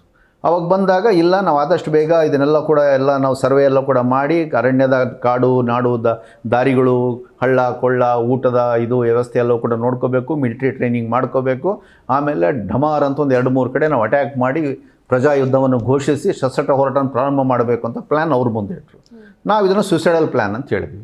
ದಿಸ್ ಎ ಸುಸೈಡಲ್ ಪ್ಲ್ಯಾನ್, ಹಿಂಗೆಲ್ಲ ಮಾಡಬೇಕಾಗಿರೋದು ಕ್ರಾಂತಿ ಅಂತೇಳಿ. ಮತ್ತು ಈಗ ಇಲ್ಲಿ ಮಲೆನಾಡಿನಲ್ಲೂ ಸಮಸ್ಯೆಗಳು ಆಗರ, ಮಲೆನಾಡಲ್ಲೂ ಕೂಡ ಅಲ್ಲೆಲ್ಲ ಕೂಡ ನ್ಯಾಷನಲ್ ಪಾರ್ಕ್ ಬಂದಿದೆ, ಜನರನ್ನೆಲ್ಲ ಎತ್ತಂಗಡಿ ಮಾಡಿಸ್ಬೇಕು ಅನ್ನೋ ರೀತಿಗೆ ಹೋಗ್ತಿದ್ದಾರೆ. ಆ ಟೈಮಲ್ಲಿ ಕಾಫಿ ರೇಟ್ ಬಿದ್ದೋಗಿತ್ತು, ಅಡಿಕೆ ರೇಟ್ ಬಿದ್ದೋಗಿದೆ, ಆದಿವಾಸಿಗಳಿಗೆ ಫಾರೆಸ್ಟ್ ಪ್ರೊಡ್ಯೂಸ್ನ ಕಲೆಕ್ಟ್ ಮಾಡ್ಕೊಳ್ಳೋಕೆ ಬೀಳ್ತಿಲ್ಲ, ಒತ್ತುವರಿ ತೆರವು ಅಂತೇಳಿ ಸತತ ಕಿರುಗಳು. ಈ ಎಲ್ಲ ಸಮಸ್ಯೆಗಳನ್ನು ನಾವು ತೊಗೊಂಡು ಜನರ ಜೊತೆ ಸೇರ್ಕೊಂಡು ಇವನ್ನೆಲ್ಲ ಸಂಘಟನೆ ಮಾಡೋಣ, ಮಲೆನಾಡಿನಲ್ಲಿ ದೊಡ್ಡ ಹೋರಾಟ ಜನಚಳವಳಿಯನ್ನು ನಾವು ಕಟ್ಟೋಣ. ಈ ರೀತಿಯಲ್ಲಿ ಮಾಡೋವಂಥದ್ದಲ್ಲ. ನಾಳೆ ಮುಂದಿನ ಪರಿಸ್ಥಿತಿಯಲ್ಲಿ ಸಶಸ್ತ್ರ ಹೋರಾಟ ಅನಿವಾರ್ಯ ಅಂತ ಪರಿಸ್ಥಿತಿ ಬಂದಾಗ ಅದು ಆಮೇಲೆ ನೋಡೋಣ. ಬಟ್ ಈಗಂತೂ ಅಲ್ಲ ಅದು. ಈಗ ಅದಕ್ಕೆ ನಾವು ಹೋಗಬಾರ್ದು ಅನ್ನೋದು ನಾವು ಪ್ರತಿಪಾದಿಸಿದ್ವಿ. ಇದನ್ನು ಇವೆರಡರ ನಡುವೆ ಅದನ್ನು ಕೇಳಲಿಲ್ಲ. ಆವಾಗ ಒಂದು ಕಾನ್ಫರೆನ್ಸ್ ನಡೀತು, ವೋಟಿಂಗ್ ಹೋದ್ವಿ, ವೋಟಿಂಗ್ನಲ್ಲಿ ಟೈ ಆಗ್ಬಿಡ್ತು. ವೋಟಿಂಗ್ನಲ್ಲಿ ಟೈ ಆದ ತಕ್ಷಣ ಏನು ಮಾಡಬೇಕು, ಸೆಂಟ್ರಲ್ ಲೀಡರ್ಶಿಪ್ ಏನು ಹೇಳಿತ್ತು ಅದನ್ನು ಕೇಳಬೇಕು. ಸೆಂಟ್ರಲ್ ಲೀಡರ್ಶಿಪ್ನವ್ರು ಏನು ಹೇಳಿದರು, ಅವರು ಇಲ್ಲ ಮುಂದುವರಿರಿ, ಸಶಸ್ತ್ರ ಹೋರಾಟ ಶುರು ಮಾಡಬೇಕು ಅಂತ ಹೇಳಿದರು. ಅದು ಪ್ರಾರಂಭ ಆದ ತಕ್ಷಣ ಪಾರ್ವತಿ ಹಾಜಿಮ ಅವರು ಎನ್ಕೌಂಟ್ರ್ ಆಯಿತು. ಅಲ್ಲಿಂದ ಸುತವಾಗಿ ಸತತ ಎನ್ಕೌಂಟ್ರುಗಳು. ಕೊನೆಗೆ ಸಾಕೇತ್ ರಾಜನ್ ಅವರು ನಮ್ಮ ವಿರುದ್ಧವಾದ ವಾದವನ್ನು ಪ್ರತಿಪಾದಿಸಿದ್ರು. ಅವ್ರ ಮೇನ್ ಲೀಡರ್ಶಿಪ್ ಕಾಮ್ರೇಡ್ ಭಾರಿ ಒಳ್ಳೆ ಸಂಗತಿ. ಸಾಕೇತ್ ರಾಜನ್ ಬಗ್ಗೆ ನನಗೆ ಅಪಾರವಾದ ಗೌರವ ಇದೆ. ಅದ್ರ ಜೊತೆನೂ ಕೂಡ ಅವ್ರು ತೊಗೊಂಡಂಥ ವಿಚಾರದ ಬಗ್ಗೆ ಸಾಕಷ್ಟು ಗಂಭೀರವಾದಂಥ ವಿಮರ್ಶೆ ಇತ್ತು. ಕೊನೆಗೆ ಸಾಕೇತ್ ರಾಜನ್ ಅವರು ತಾವೇ ನಂಬ್ಕೊಂಡಂಥ ತಪ್ಪು ಹಾದಿಗೆ ಅವ್ರದ್ದು ಕೂಡ ಅದನ್ನು ಹತ್ಯೆ ಆಯಿತು, ಅವರು ಕೊಲೆ ಆದರು.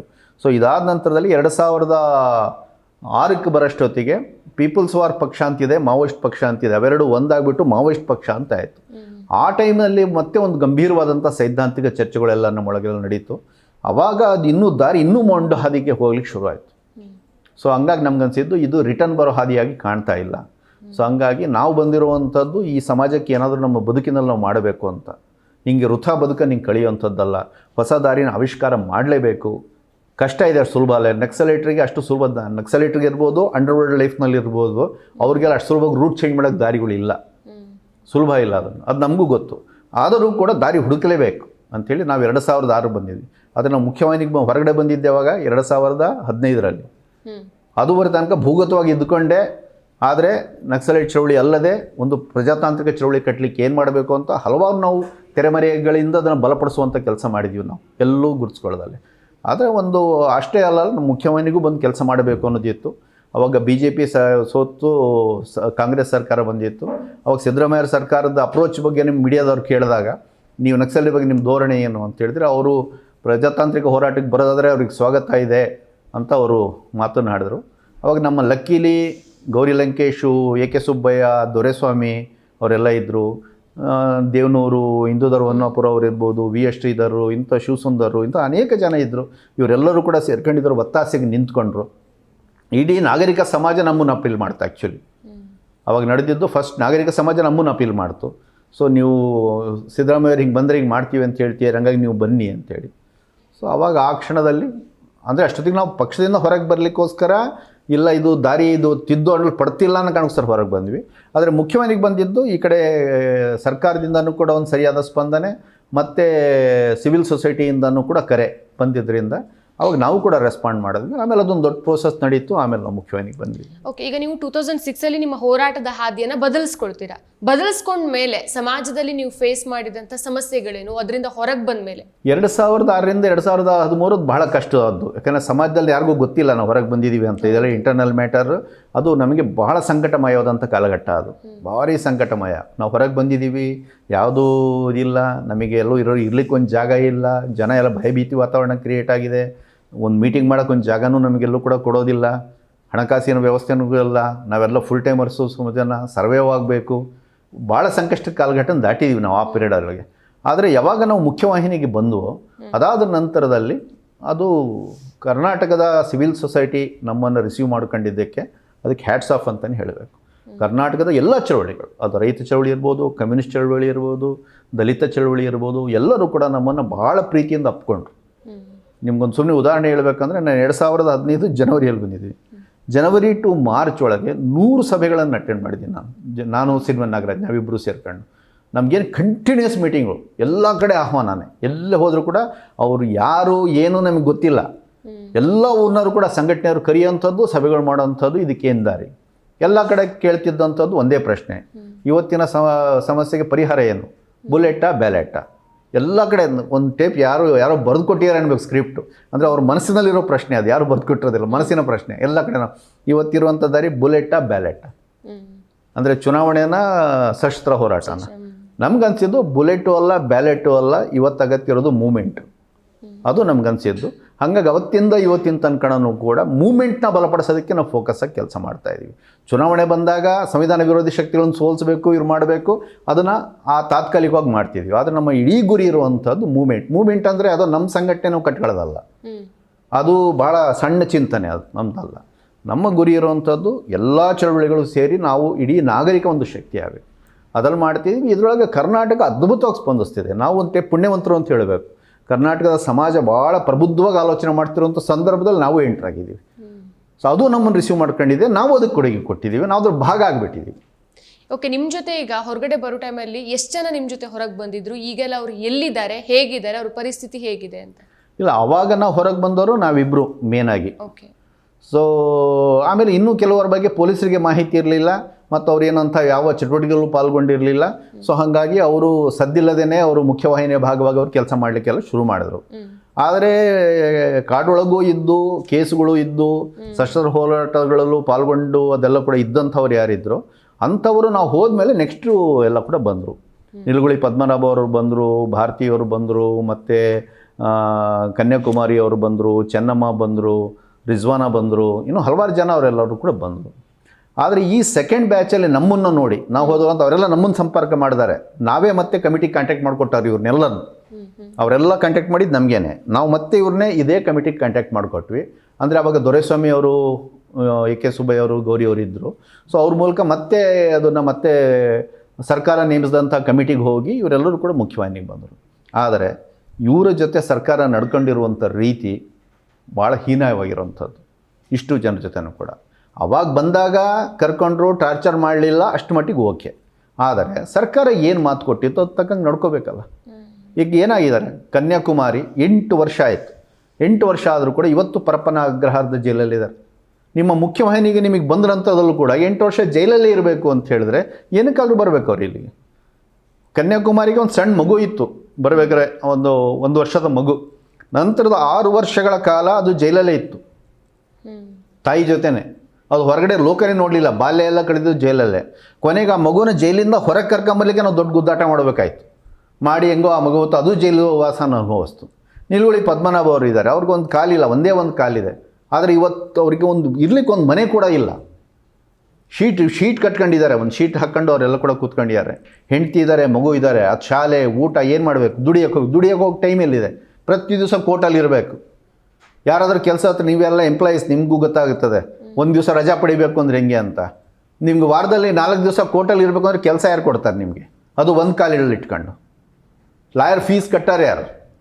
ಸೊ ಅವರು ಕಣ್ಣೀರಲ್ಲಿ ಕೈ ತೊಳೆಯೋದು ಅಂತಾರಲ್ಲ, ಅಕ್ಷರಶಃ ಅದನ್ನು ಮಾಡ್ತೀಯಾರೆ. ಪ್ರತಿ ಸರಿ ಅವಮಾನ, ಕೋರ್ಟಿಗೆ ಹೋದರೆ ಅವಮಾನ, ಲಾಯರ್ನ ಕಂಡ್ರೆ ಅವಮಾನ, ಲಾಯರಿಗೆ ಫೀಸ್ ಕೇಳಿದ್ರೆ ಏನು ಹೇಳಬೇಕು ಅವ್ರಿಗೆ ಹೋಗಿ ಅಲ್ಲಿ? ಆದರೆ ಇದನ್ನು ಅವರು ನಮ್ಮ ಗಮನಕ್ಕೆ ತಂದಿದ್ದಾರೆ, ನಾವು ಈ ಸರ್ಕಾರದ ಗಮನಕ್ಕೆ ನಿರಂತರವಾಗಿ ತಂದಿದ್ದೀವಿ.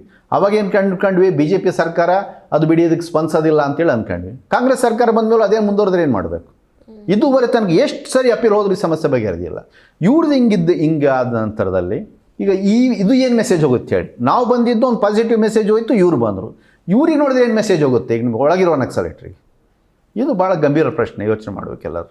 ನೀವು ಆಮೇಲೆ ಹೇಳಿದ್ರಿ ಸ್ಟಾರ್ಟಿಂಗಲ್ಲಿ 2006 ಹತ್ರ ಬರ್ತಾ ಇದ್ದಾಗೆ ಈ ಒಂದು ನಕ್ಸಲಿಸಮ್ದು ದಾರಿ ಬದಲಾಗ್ತಾ ಹೋಯ್ತು, ಅದರಿಂದ ನಾನು ಹೊರಗೆ ಬಂದೆ ಅಂತ. ಈಗಿನ ನಕ್ಸಲಿಸಮ್ಗೂ ಸ್ಟಾರ್ಟಿಂಗಲ್ಲಿ ನೀವು ಜಾಯ್ನ್ ಆದಾಗ ಇದ್ದಂಥ ಒಂದು ನಕ್ಸಲಿಸಮ್ಗೂ ಏನು ಡಿಫ್ರೆನ್ಸ್, ಏನು ವ್ಯತ್ಯಾಸ ಅನ್ಸುತ್ತೆ ನಿಮಗೆ? ನಾವು 85ರಿಂದ ಒಂದು ಎಂಟ್ರಾದ್ವಿ, ಒಂದು 87ರಿಂದ ಇನ್ನೂ ಡೀಪಾಗಿ ಇನ್ವಾಲ್ವ್ 88ರಲ್ಲಿ ನಾನು ಫುಲ್ ಟೈಮರ್ ತೀರ್ಮಾನ ತೆಗೆದುಕೊಂಡಿದ್ದು.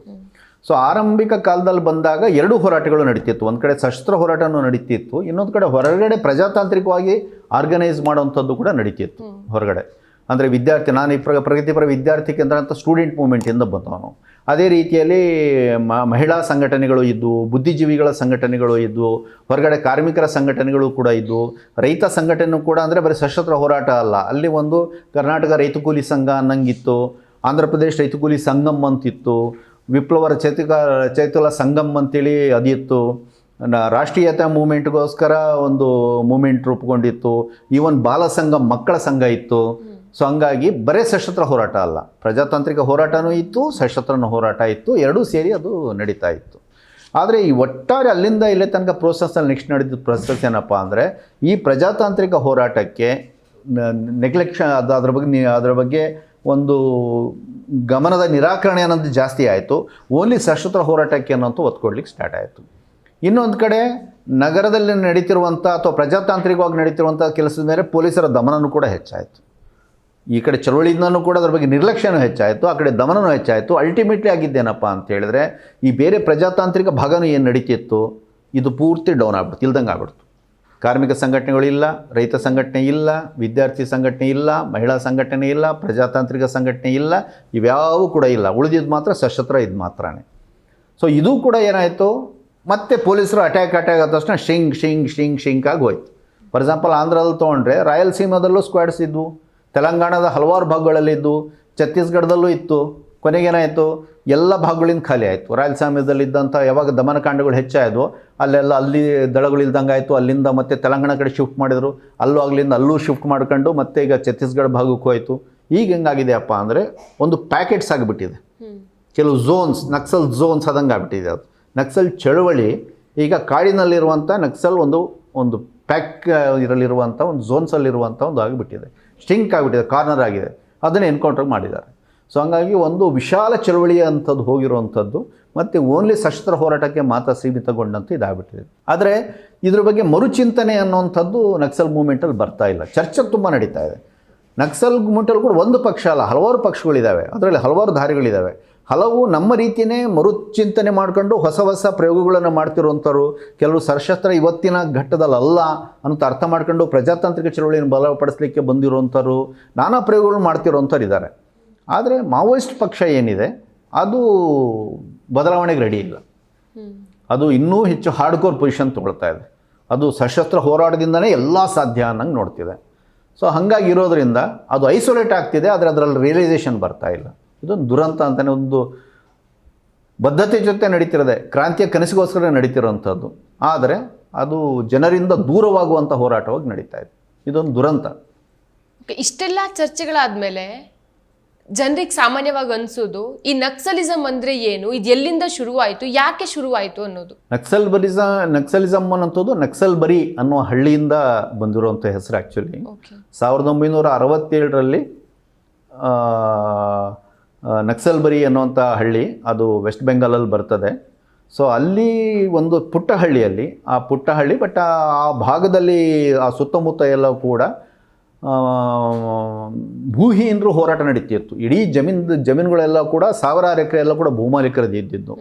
ಆವಾಗ ಅದರ ವಿರುದ್ಧವಾಗಿ ಭೂ ಹೋರಾಟಗಳು ಇಡೀ ಭಾರತದಲ್ಲಿ ನಡೀತಿದ್ವು, ಎಲ್ಲ ಕಡೆಯೂ ಕೂಡ. ಹಾಗೆ ನೋಡಬೇಕಾದ್ರೆ ಗಾಂಧಿವಾದಿಗಳು ಕೂಡ ಭೂಮಿನ ಬಡವರಿಗೆ ಕೊಡಬೇಕು ಅನ್ನೋಕ್ಕೋಸ್ಕರ ಅವರು ಭೂದಾನ ಚಳವಳಿಯನ್ನು ಗಾಂಧಿವಾದಿಗಳು ಕೂಡ ನಡೆಸ್ತಾ ಇದ್ರು. ಬೇರೆ ಬೇರೆ ಚಳವಳಿಗಳು ಕೂಡ ಉಳುವರಿಗೆ ಭೂಮಿ ಬೇಕು ಅನ್ನಂಗೆ ಮಾಡಿತ್ತು. ಅವತ್ತಿನ ಇದ್ದಂಥ ಸ್ವತಂತ್ರ ಸಂಗ್ರಾಮದ ಕಾಂಗ್ರೆಸ್ ಏನಿತ್ತಲ್ಲ, ಹೋರಾಟದ ಕಾಂಗ್ರೆಸ್, ಪಕ್ಷ ಅಲ್ಲ, ಚಳವಳಿಯ ಕಾಂಗ್ರೆಸ್ ಟೈಮಲ್ಲೇ ಉಳುವರಿಗೆ ಭೂಮಿ ತೀರ್ಮಾನ ಆಗಿತ್ತು. ಆದರೆ ಯಾವಾಗ 47 ಅಧಿಕಾರಕ್ಕೆ ಸ್ವಾತಂತ್ರ್ಯ ಬಂದ ನಂತರದಲ್ಲೂ ಕೂಡ ಆದರೆ ಅದನ್ನು ಇಂಪ್ಲಿಮೆಂಟ್ ಮಾಡಲಿಲ್ಲ. ಎಲ್ಲ ಕಡೆ ಜಮೀನ್ದಾರರು ಭೂಮಾಲೀಕರು. ಹಾಗಾಗಿ ಭೂಮಿಯ ಜನರಿಗೆ ನಮಗೆ ಸ್ವಾತಂತ್ರ್ಯ ಬಂದರೆ ನಮಗೆ ಭೂಮಿ ಸಿಗಬೇಕು, ಇಷ್ಟು ಶತಮಾನದಿಂದ ಕಾದಿರುವಂತಹ ನಮ್ಮ ದುಡಿಮೆಗೆ ಫಲ ಸಿಗಬೇಕು ಅಂತ ನಿರೀಕ್ಷೆ ಇತ್ತು. ಹಾಗಾಗಿ ಅವ್ರಿಗೆ ಸ್ವಾತಂತ್ರ್ಯ ಅಂದರೆ ಅವ್ರಿಗೆ ಭೂಮಿ. ಹಾಗಾಗಿ ಅವರು ತಮ್ಮ ಸ್ವಾತಂತ್ರ್ಯಕ್ಕಾಗಿ ಭೂಮಿಗೋಸ್ಕರ ಇಡೀ ದೇಶವ್ಯಾಪಿ ಹೋರಾಟ ನಡೀತಿತ್ತು. ಹಾಗೇ ಅಲ್ಲಿ ಒಂದು ದೊಡ್ಡ ಹೋರಾಟ ನಡೀತಿರ್ಬೇಕಾದ್ರೆ ಪೊಲೀಸರು ದಾಳಿ ಮಾಡಿ ಅವನು ಕೊಂದಾಕ್ತಾರೆ ರೈತರನ್ನು ಅದನ್ನು ಕೊಂದಾಕಿದಾಗ ಇವರು ತಿರುಗಿಬಿದ್ದು ಪೊಲೀಸರ ಮೇಲೆ ದಾಳಿ ಮಾಡಿ ಇದನ್ನು ಅಟ್ಯಾಕ್ ಮಾಡ್ತಾರೆ. ಸೊ ಆಮೇಲೆ ಇವರು ಪೊಲೀಸರಿಂದ ಬಂದೂಕುಗಳು ಕಾಸ್ಕೊಂಡು ಕೆಲವರು ಕಾಡಿಗೆ ಹೊರಟೋಗ್ತಾರೆ. ಹೋಗಿ ನೀವು ನಮಗೆ ನಮ್ಮ ಹಕ್ಕು ನೀವು ಕೊಡೋದಿಲ್ಲ ಅಂತ ಹೇಳಿದ್ರೆ, ನೀವು ನಮ್ಮನ್ನು ಕೊಲ್ತೀರಾ ಅಂತ ಹೇಳಿದ್ರೆ, ನೀವು ಬಂದೂಕಿಂದ ನಮಗೆ ದಮನ ಮಾಡ್ತೀರಾ, ಅದೇ ಬಂದೂಕನ್ನು ನಾವು ಹಿಡ್ಕೊಂಡು ನಮ್ಮನ್ನು ರಕ್ಷಣೆ ಮಾಡ್ಕೊಳ್ತೀವಿ, ನಾವು ಭೂಮಾಲೀಕರನ್ನು ಮಾಡ್ತೀವಿ ಅಂತ ಎಲ್ಲ ಭೂಮಾಲೀಕರನ್ನು ಹೊಡೆದೋಡ್ಸೋಣ ಅಂತ ಶುರು ಆಗ್ತದೆ. ಸುಮಾರು ಜನ ಭೂಮಾಲೀಕರನ್ನು ಕೊಂದಾಕ್ತಾರೆ, ಸಾವಿರಾರು ಎಕರೆ ಭೂಮಿಗಳನ್ನು ವಶಪಡಿಸ್ಕೊಳ್ತಾರೆ, ಬಡವರು ಭೂಮಿಗಳನ್ನು ಹಂಚಿಕೊಳ್ತಾರೆ. ಆ ಆಕ್ರೋಶ ಸರಿಯಾದದ್ದಾಗಿತ್ತು. ಆ ಭೂಮಿ ಹಂಚಿಕೆಯ ಕಾರ್ಯಕ್ರಮ ಸರಿಯಾಗಿತ್ತು. ಈ ಬಂಡಾಯ ಸಿಡಿದ ನಂತರದನೇ ಭೂ ಸುಧಾರಣೆಗಳು ಬಂದಿದ್ದು. ಆಮೇಲೆ ಕಾಂಗ್ರೆಸ್ ಪಕ್ಷನೂ ಕೂಡ ಉಳುವರಿಗೆ ಭೂಮಿಯನ್ನು ತೊಗೊಂಡಿದ್ದು, ದೇವರಾಜ ಅರಸರು ಭೂಮಿ ಸುಧಾರಣೆ ತಂದಿದ್ದು. ಇವತ್ತು ಇಷ್ಟೆಲ್ಲ ಭೂಮಿಗಳು ಇವತ್ತಿನ ಜನರಿಗೆ ಸಿಕ್ಕಿದೆ ಅಂದರೆ, ಈಗ ನಮ್ಮಲ್ಲೂ ಯಾರೆಲ್ಲರ ದಲಿತ, ಆದಿವಾಸಿ, ಶೂದ್ರ ಸಮುದಾಯಗಳಿಗೆ ಒಂದಿಷ್ಟು ಭೂಮಿಗಳು ಸಿಕ್ಕಿದ್ದಾವೆ ಅಂತ ಹೇಳಿದ್ರೆ ಅದು ಆ ನಕ್ಸಲ್ಬರಿ ಬಂಡಾಯದ ಒಂದು ಪ್ರತಿಫಲನೆ. ಸೊ ಅಲ್ಲಿಂದ ಅದೊಂದು ದಾರಿಯಾಗೇ ಆ ಹೋರಾಟ ನಡೆದಿದೆ. ಆದರೆ ಆ ಸಂದರ್ಭದಲ್ಲಿ ಆ ಬಂಡಾಯ ಸರಿಯಾಗಿತ್ತು. ಬಟ್ ಆದರೆ ಆ ಬಂಡಾಯವನ್ನು ಅದನ್ನೇ ಒಂದು ಪರ್ಮನೆಂಟ್ ಮಾಡಿ, ಇಲ್ಲ ಚೀನಾದಲ್ಲಿ ಕ್ರಾಂತಿ ಆದ ರೀತಿಯಲ್ಲೇ ನಾವು ಕೂಡ ಇಲ್ಲಿ ಭೂಮಾಲೀಕರ ವಿರೋಧಿ ಹೋರಾಟ ಮಾಡ್ಕೊಂಡು ಹಳ್ಳಿಗಳನ್ನೆಲ್ಲ ಕೂಡ ಭೂಮಾಲೀಕರು ಮುಕ್ತಗೊಳಿಸ್ಕೊಂಡು ಹಳ್ಳಿಗಳನ್ನೆಲ್ಲ ಕೂಡ ಜನರ ಸರ್ಕಾರನ ಸ್ಥಾಪನೆ ಮಾಡಿ ಆಮೇಲೆ ನಗರಗಳನ್ನು ಸುತ್ತುವರೆದು ಅಲ್ಲಿ ಕ್ರಾಂತಿಗಳನ್ನು ಮಾಡ್ತೀವಿ ಅನ್ನುವಂಥ ಒಂದು ತಪ್ಪು ಚಿಂತನೆ, ಭಾರತದ ವಾಸ್ತವವನ್ನು ಅರ್ಥ ಮಾಡ್ಕೊಳ್ಳೋದಲ್ಲಿರುವಂಥ ಒಂದು ತಪ್ಪು ಮಾರ್ಗ ಅದರಿಂದ ಎವಾಲ್ವ್ ಆಯಿತು. ಆ ಬಂಡಾಯ ಬಹಳ ಸರಿಯಾದದ್ದಾಗಿತ್ತು. ಆದರೆ ಅದರಿಂದ ಅತಿಯಾದ ಕಲ್ಪನೆ ಮಾಡ್ಕೊಂಡು ರೂಪಿಸಿಕೊಂಡಂಥ ಹಾದಿ ಏನಿತ್ತು ಅದು ಅಲ್ಲಿಂದ ಒಂದು ತಪ್ಪು ಹಾದಿಗೆ ದಾರಿ ಮಾಡ್ಕೊಂಡು. ಈಗ ಹಾಗಿದ್ರೆ ಈ ನಕ್ಸಲರ ವಿಚಾರಕ್ಕೆ ಸಂಬಂಧಪಟ್ಟಂತೆ ನಮ್ಮ ಸರ್ಕಾರಗಳದ್ದು ಜವಾಬ್ದಾರಿ ಯಾವ ರೀತಿ ಇರುತ್ತೆ, ಅಥವಾ ಸಮಾಜದ ಒಂದು ಹೊಣೆಗಾರಿಕೆ ಯಾವ ರೀತಿ ಇರುತ್ತೆ, ಏನಾಗಿರುತ್ತೆ ಅಂತ? ಸರ್ಕಾರದ ಜವಾಬ್ದಾರಿ ಮೊದಲೇನಪ್ಪ ಅಂದರೆ, ನಕ್ಸಲೈಟರು ಹುಟ್ಟಲಿಕ್ಕೆ ಬೇಕಾಗಿರುವಂತಹ ವಾತಾವರಣ ಅವ್ರು ಏನು ನಿರ್ಮಾಣ ಮಾಡ್ತಿದ್ದಾರೆ ಅದನ್ನು ಅವ್ರು ನಿಲ್ಲಿಸ್ಬೇಕು. ಅಂದರೆ ಜನರು ಯಾವಾಗ ತಿರುಗಿ ಬೀಳ್ತಾರೆ, ಈಗ ನಿಮ್ಗೆ ಗೊತ್ತಿದೆ, ಒಂದು ಬೆಕ್ಕನ್ನು ನೀವು ಹೋಗಿ ಮೂಲೆಯಲ್ಲಿ ಒಂದು ಕಾರಣ ಮಾಡಿದ್ರೆ ಅದು ನಿಮ್ಮ ಮೇಲೆ ಹಾರಿ ಪರಿಸ್ತದೆ. ಅದು ನಿಮಗೆ ಅನಿವಾರ್ಯ, ಯಾವುದೇ ಒಂದು ಸಮುದಾಯವನ್ನು ನೀವು ಮೂಲೆ ಗೊತ್ತುತ್ತೀರಿ ಅಂತ ಇಟ್ಕೊಳ್ಳಿ, ಅದು ತಿರುಗಿ ಬೀಳ್ತದೆ. ಸೊ ಅದಕ್ಕಿರೋವಂಥದ್ದು ಏನು ಅಂತ ಹೇಳಿದ್ರೆ, ಜನ ಏನಕ್ಕೋಸ್ಕರ ಹೋರಾಟ ಮಾಡ್ತಿದ್ದಾರೆ, ಜನರ ಬದುಕನ್ನು ಕಿತ್ಕೊಳ್ಳೋಕೆ ಕೈ ಹಾಕಬಾರ್ದು. ನೀವು ಜನರನ್ನು ಬದುಕನ್ನು ಕಿತ್ಕೊಳ್ಳೋ ಕೈ ಹಾಕಿದ್ರೋ ಅಲ್ಲಿ ತಿರುಗಿ ಬೀಳ್ತದೆ. ಇವರು ಸರ್ಕಾರಗಳು ಮಾಡ್ತಿರೋದೇನು, ಛತ್ತೀಸ್ಗಢದಲ್ಲಿ ಇವತ್ತು ಮಣಿಪುರದಲ್ಲಿ ಇರ್ಬೋದು, ಎಲ್ಲ ಕಡೆ ಜನರ ಬದುಕನ್ನು ಕಸ್ಕೊಳ್ತಿದ್ದಾರೆ. ಯಾಕೆ? ಅಲ್ಲಿ ಇವರು ಅದಾನಿ, ಅಂಬಾನಿ, ಅವಾಗಿದ್ದಂಥ ಟಾಟಾ, ಬಿರ್ಲಾ ಇವರೆಲ್ಲರೂ ಕೂಡ ಬಂಡವಾಳಶಾಹಿಗಳಿಗೆ ಅಲ್ಲಿ ಮೈನಿಂಗ್ ಮಾಡೋಕ್ಕೆ ಬೇಕು ಜಾಗಗಳು. ಹಾಗಾಗಿ ಅದನ್ನು ಜನರನ್ನೆಲ್ಲ ಕೂಡ ಎತ್ತಂಗಡಿ ಮಾಡಿಸ್ಬೇಕು ಅವರು, ಅಥವಾ ಆ ಜಾಗಗಳನ್ನೆಲ್ಲ ಕೂಡ ಇವ್ರಿಗೆ ಮೈನಿಂಗ್ ಮಾಡೋಕ್ಕೆ ಅವಕಾಶ ಕೊಡಬೇಕು. ನಕ್ಸಲೈಟ್ ಮೂವ್ಮೆಂಟ್ ಅದನ್ನು ವಿರೋಧ ಮಾಡ್ತಾ ಬರ್ತಿದೆ. ಅವಾಗ ಭೂಮಿಗೋಸ್ಕರ ಹೆಂಗೆ ಶುರುವಾಯಿತು, ನೆಕ್ಸ್ಟು ಕಾಡಿನ ಸಂಪತ್ತು, ಕಾಡಿನಲ್ಲಿರುವ ತಮ್ಮ ಹಕ್ಕಿಗೋಸ್ಕರ ಹೋರಾಟ ಮಾಡ್ತಾ ಇದ್ದಾರೆ. ಸೊ ಹಾಗಾಗಿ ಇಂಥ ಒಂದು ಬಂಡವಾಳಶಾಹಿ ಪರವಾದಂಥ ನೀತಿಗಳನ್ನು ಕೈಬಿಟ್ಟು ಜನಪರವಾದಂಥ ನೀತಿಗಳನ್ನು ತೊಗೊಳ್ಬೇಕು. ಇಲ್ಲಿ ನ್ಯಾಷನಲ್ ಪಾರ್ಕ್ ಯೋಜನೆ ಅಂತಂದರು. ನ್ಯಾಷನಲ್ ಪಾರ್ಕ್ ಯೋಜನೆ ತಂದುಬಿಟ್ಟು ಇವ್ರು ನೀವು ಮಾಡಿದ್ಯಾಕೆ? ನ್ಯಾಷನಲ್ ಪಾರ್ಕ್ ಯೋಜನೆ ತರ್ರಿ ನೀವು, ಆದರೆ ಅದರೊಳಗೆ ಆದಿವಾಸಿಗಳನ್ನು ಎತ್ತಂಗಡಿ ಮಾಡಿಸ್ಬೇಕು ಅಂತ ನೀವು ತೀರ್ಮಾನ ಮಾಡಿದ್ದೇನಕ್ಕೆ? ಆದಿವಾಸಿಗಳ ಕಾಡು ಬೋಳಿಸ್ಲಿಕ್ಕೆ ಕಾರಣ ಆಗಿರೋವಂಥದ್ದು, ನಿಮ್ಮ ಕಾಡನ್ನು ನೀವು ಬೋಳಿಸಿರುವಂಥದ್ದು ನಿಮ್ಮ ಯೋಜನೆಗಳು. ನೀವೇ KIOCL ಐರನ್ ಓರ್ ಕಂಪನಿ ಲಿಮಿಟೆಡಲ್ಲಿ ಮಾಡ್ಕೊಂಡ್ಬಿಟ್ಟು ಇಡೀ ಮಲೆನಾಡಿನ ಖನಿಜನೆಲ್ಲ ತೋಡಿ ಇಡೀ ಪರಿಸರ ಕಾಡನ್ನೆಲ್ಲ ಕೂಡ ನಾಶ ಮಾಡ್ತಿದ್ವಿ. ಅದನ್ನು KIOCL ನಿಲ್ಲಿಸಬೇಕು ಅಂತ ಹೋರಾಟ ಮಾಡಿದಂಥ ಜನ ನೀವು, ಸರ್ಕಾರ ಅಲ್ಲ, ಜನ ಹೋರಾಟ ಮಾಡಿ ನಿಲ್ಲಿಸಿದ್ದು. ಇವತ್ತು ಯಾವುದು ನಕ್ಸಲೈಟ್ ನಡೀತಿದೆಯಲ್ಲ, ಅಲ್ಲಿ ಶೃಂಗೇರಿ ಗಂಗಡಿಕಲ್ ಒಂದು ಗುಡ್ಡ ಬರ್ತದೆ, ಶೃಂಗೇರಿ ಪಕ್ಕ ಅದು, ಅಲ್ಲಿ ನಮ್ಮ ತುಂಗಾ ನದಿ ಹುಟ್ಟುವಂಥ ಮೂಲ, ಅದನ್ನು ನೀವು ಮೈನಿಂಗ್ ಕೊಟ್ರಿ. ಅದರ ವಿರುದ್ಧ ಹೋರಾಟ ಮಾಡ್ತಾರೆ ಯಾರು? ಜನ. ತುಂಗಭದ್ರಾ ಮೂಲ ಉಳಿಸಿ ಹೋರಾಟ ಸಮಿತಿ ಅಂತ ಮಾಡ್ಕೊಂಡು ಸತತವಾಗಿ ಹೋರಾಟ ಮಾಡ್ಕೊಂಡು ಅವರು ಈ ಹರಿಹರ್ ಪಾಲಿಫೈಬರ್ ಜೊತೆ ನೀವು ಇದನ್ನು ಮಾಡ್ಕೊಂಡು ಪಲ್ಪುಡ್ ಕಂಪನಿ ಅಂತ ಮಾಡ್ಕೊಂಡು ಕಾಡನ್ನು ಕಡೆದು ನೀಲಗಿರಿನ ನೆಟ್ಟು ಅವ್ರ ಜೊತೆ ಮಾರಾಟ ಮಾಡುವಂಥ ಡೀಲ್ನ ನಿಮ್ಮ ಫಾರೆಸ್ಟ್ ಡಿಪಾರ್ಟ್ಮೆಂಟಿಂದ ಮಾಡ್ಕೊಂಡ್ರಿ. ಅದಕ್ಕೆ ಕಿತ್ತಿಕೋ ಹಚ್ಚಿಕೋ ಅಂತೇಳಿ ಜನ ಹೋರಾಟ ಮಾಡಿದ್ರು ಅದನ್ನೆಲ್ಲ ಉಳಿಸ್ಕೊಳ್ಳಿಕ್ಕೋಸ್ಕರ. ಗುಬ್ಬಗದ್ದೆ ಕಾಡನ್ನು ಕಡಿದು ನೀವು ಇದು ಮಾಡೋಕ್ಕೆ ಹೊಟ್ರಿ, ಜನ ಗುದ್ದ ಉಳಿಸ್ಕೊಂಡ್ರು. ಜನ ಕಾಡನ್ನು ಉಳಿಸ್ಕೊಂಡರು, ಜನ ಕಾಡನ್ನು ಬೋಳಿಸ್ದಾರಲ್ಲ. ಆದಿವಾಸಿಗಳು, ಅರಣ್ಯವಾಸಿಗಳು ಕಾಡಿನ ಸಂಪನ್ಮೂಲವನ್ನು ಕಾಪಾಡ್ಕೊಂಬಂದಿರೋಂಥವ್ರು. ಕೆಲವರು ಇರ್ತಾರೆ ನಾಟ ಕಡಿಯೋರು, ಅವರು ಇವರು ಇರ್ತಾರೆ, ಆದರೆ ಜನ ಅಲ್ಲ, ಅದು ಜನ ಅಲ್ಲ. ನಾಟ ಕಡಿಯೋರು ಬೇರೆ, ಜನ ಬೇರೆ. ನೀವು ಜನರನ್ನ ಇನ್ನು ವಿಶ್ವಾಸಕ್ಕೆ ತೊಗೊಂಡ್ರೆ ನಾಟನ ಕಂಟ್ರೋಲ್ ಮಾಡ್ಬೋದು ನೀವು, ಆದರೆ ನೀವು ಜನರನ್ನ ಎತ್ತಂಗಡಿ ಮಾಡ್ತೀರಾ ಅಂದರೆ. ಸೊ ಹಾಗಾಗಿ ಇಂಥ ನೀತಿಗಳಿದಲ್ಲ ನೋಡಿ. ಈಗ ಮತ್ತೆ ಈಗ ಒತ್ತುವರಿ ತೆರವು ಶುರು ಮಾಡಿದ್ದಾರೆ. ಈಗ ಕಸ್ತೂರಿ ರಂಗನ್ ವರದಿ ನಾನ್ಸೆನ್ಸ್ ವರದಿ, ಅದು ಕಸ್ತೂರಿ ರಂಗನ್ ವರದಿ, ಗಾಡ್ಗಿಲ್ ವರದಿ, ಯಾವ ಕೂಡ ಇವು ಜನರ ನೀತಿಗಳಲ್ಲ. ಪರಿಸರ ರಕ್ಷಣೆ ಆಗಬೇಕು, ಪರಿಸರ ರಕ್ಷಣೆ ಜನನೂ ಬಯಸ್ತಿದ್ದಾರೆ. ಪರಿಸರ ರಕ್ಷಣೆ ಜನರನ್ನು ತೆಗೆದು ಪರಿಸರ ಅಲ್ಲ, ಜನರ ಜೊತೆ ಪರಿಸರ, ಜನರನ್ನು ಒಳಗೊಂಡು ಪರಿಸರ, ಜನರ ಅಭಿವೃದ್ಧಿ, ಪರಿಸರ ಅಭಿವೃದ್ಧಿ ಜೊತೆಗೆ ಆಗಬೇಕು. ಆ ನೀತಿನ ಬದಲಾವಣೆ ಮಾಡಬೇಕು. ಈಗ ಮತ್ತೆ ಈಗ ಮಲೆನಾಡು, ಇಡೀ ಮಲೆನಾಡು ಇವತ್ತು ಆತಂಕದಲ್ಲಿದೆ. ನಾಳೆ ಇವ್ರು ಹಿಂಗೆ ಎತ್ತಂಗಡಿ ಮಾಡಲಿಕ್ಕೆ ಕೆಲವ್ರನ್ನ ಪುಷ್ ಮಾಡಿ ಇನ್ನೊಂದು ಕೆಲವು ಜನ ಕಾಡಿಗೆ ಹೋಗ್ತಾರೆ, ಮತ್ತೆ ಇನ್ನೊಂದಿಷ್ಟು ನಕ್ಸಲೇಟರ್ ಆಗ್ತಾರೆ.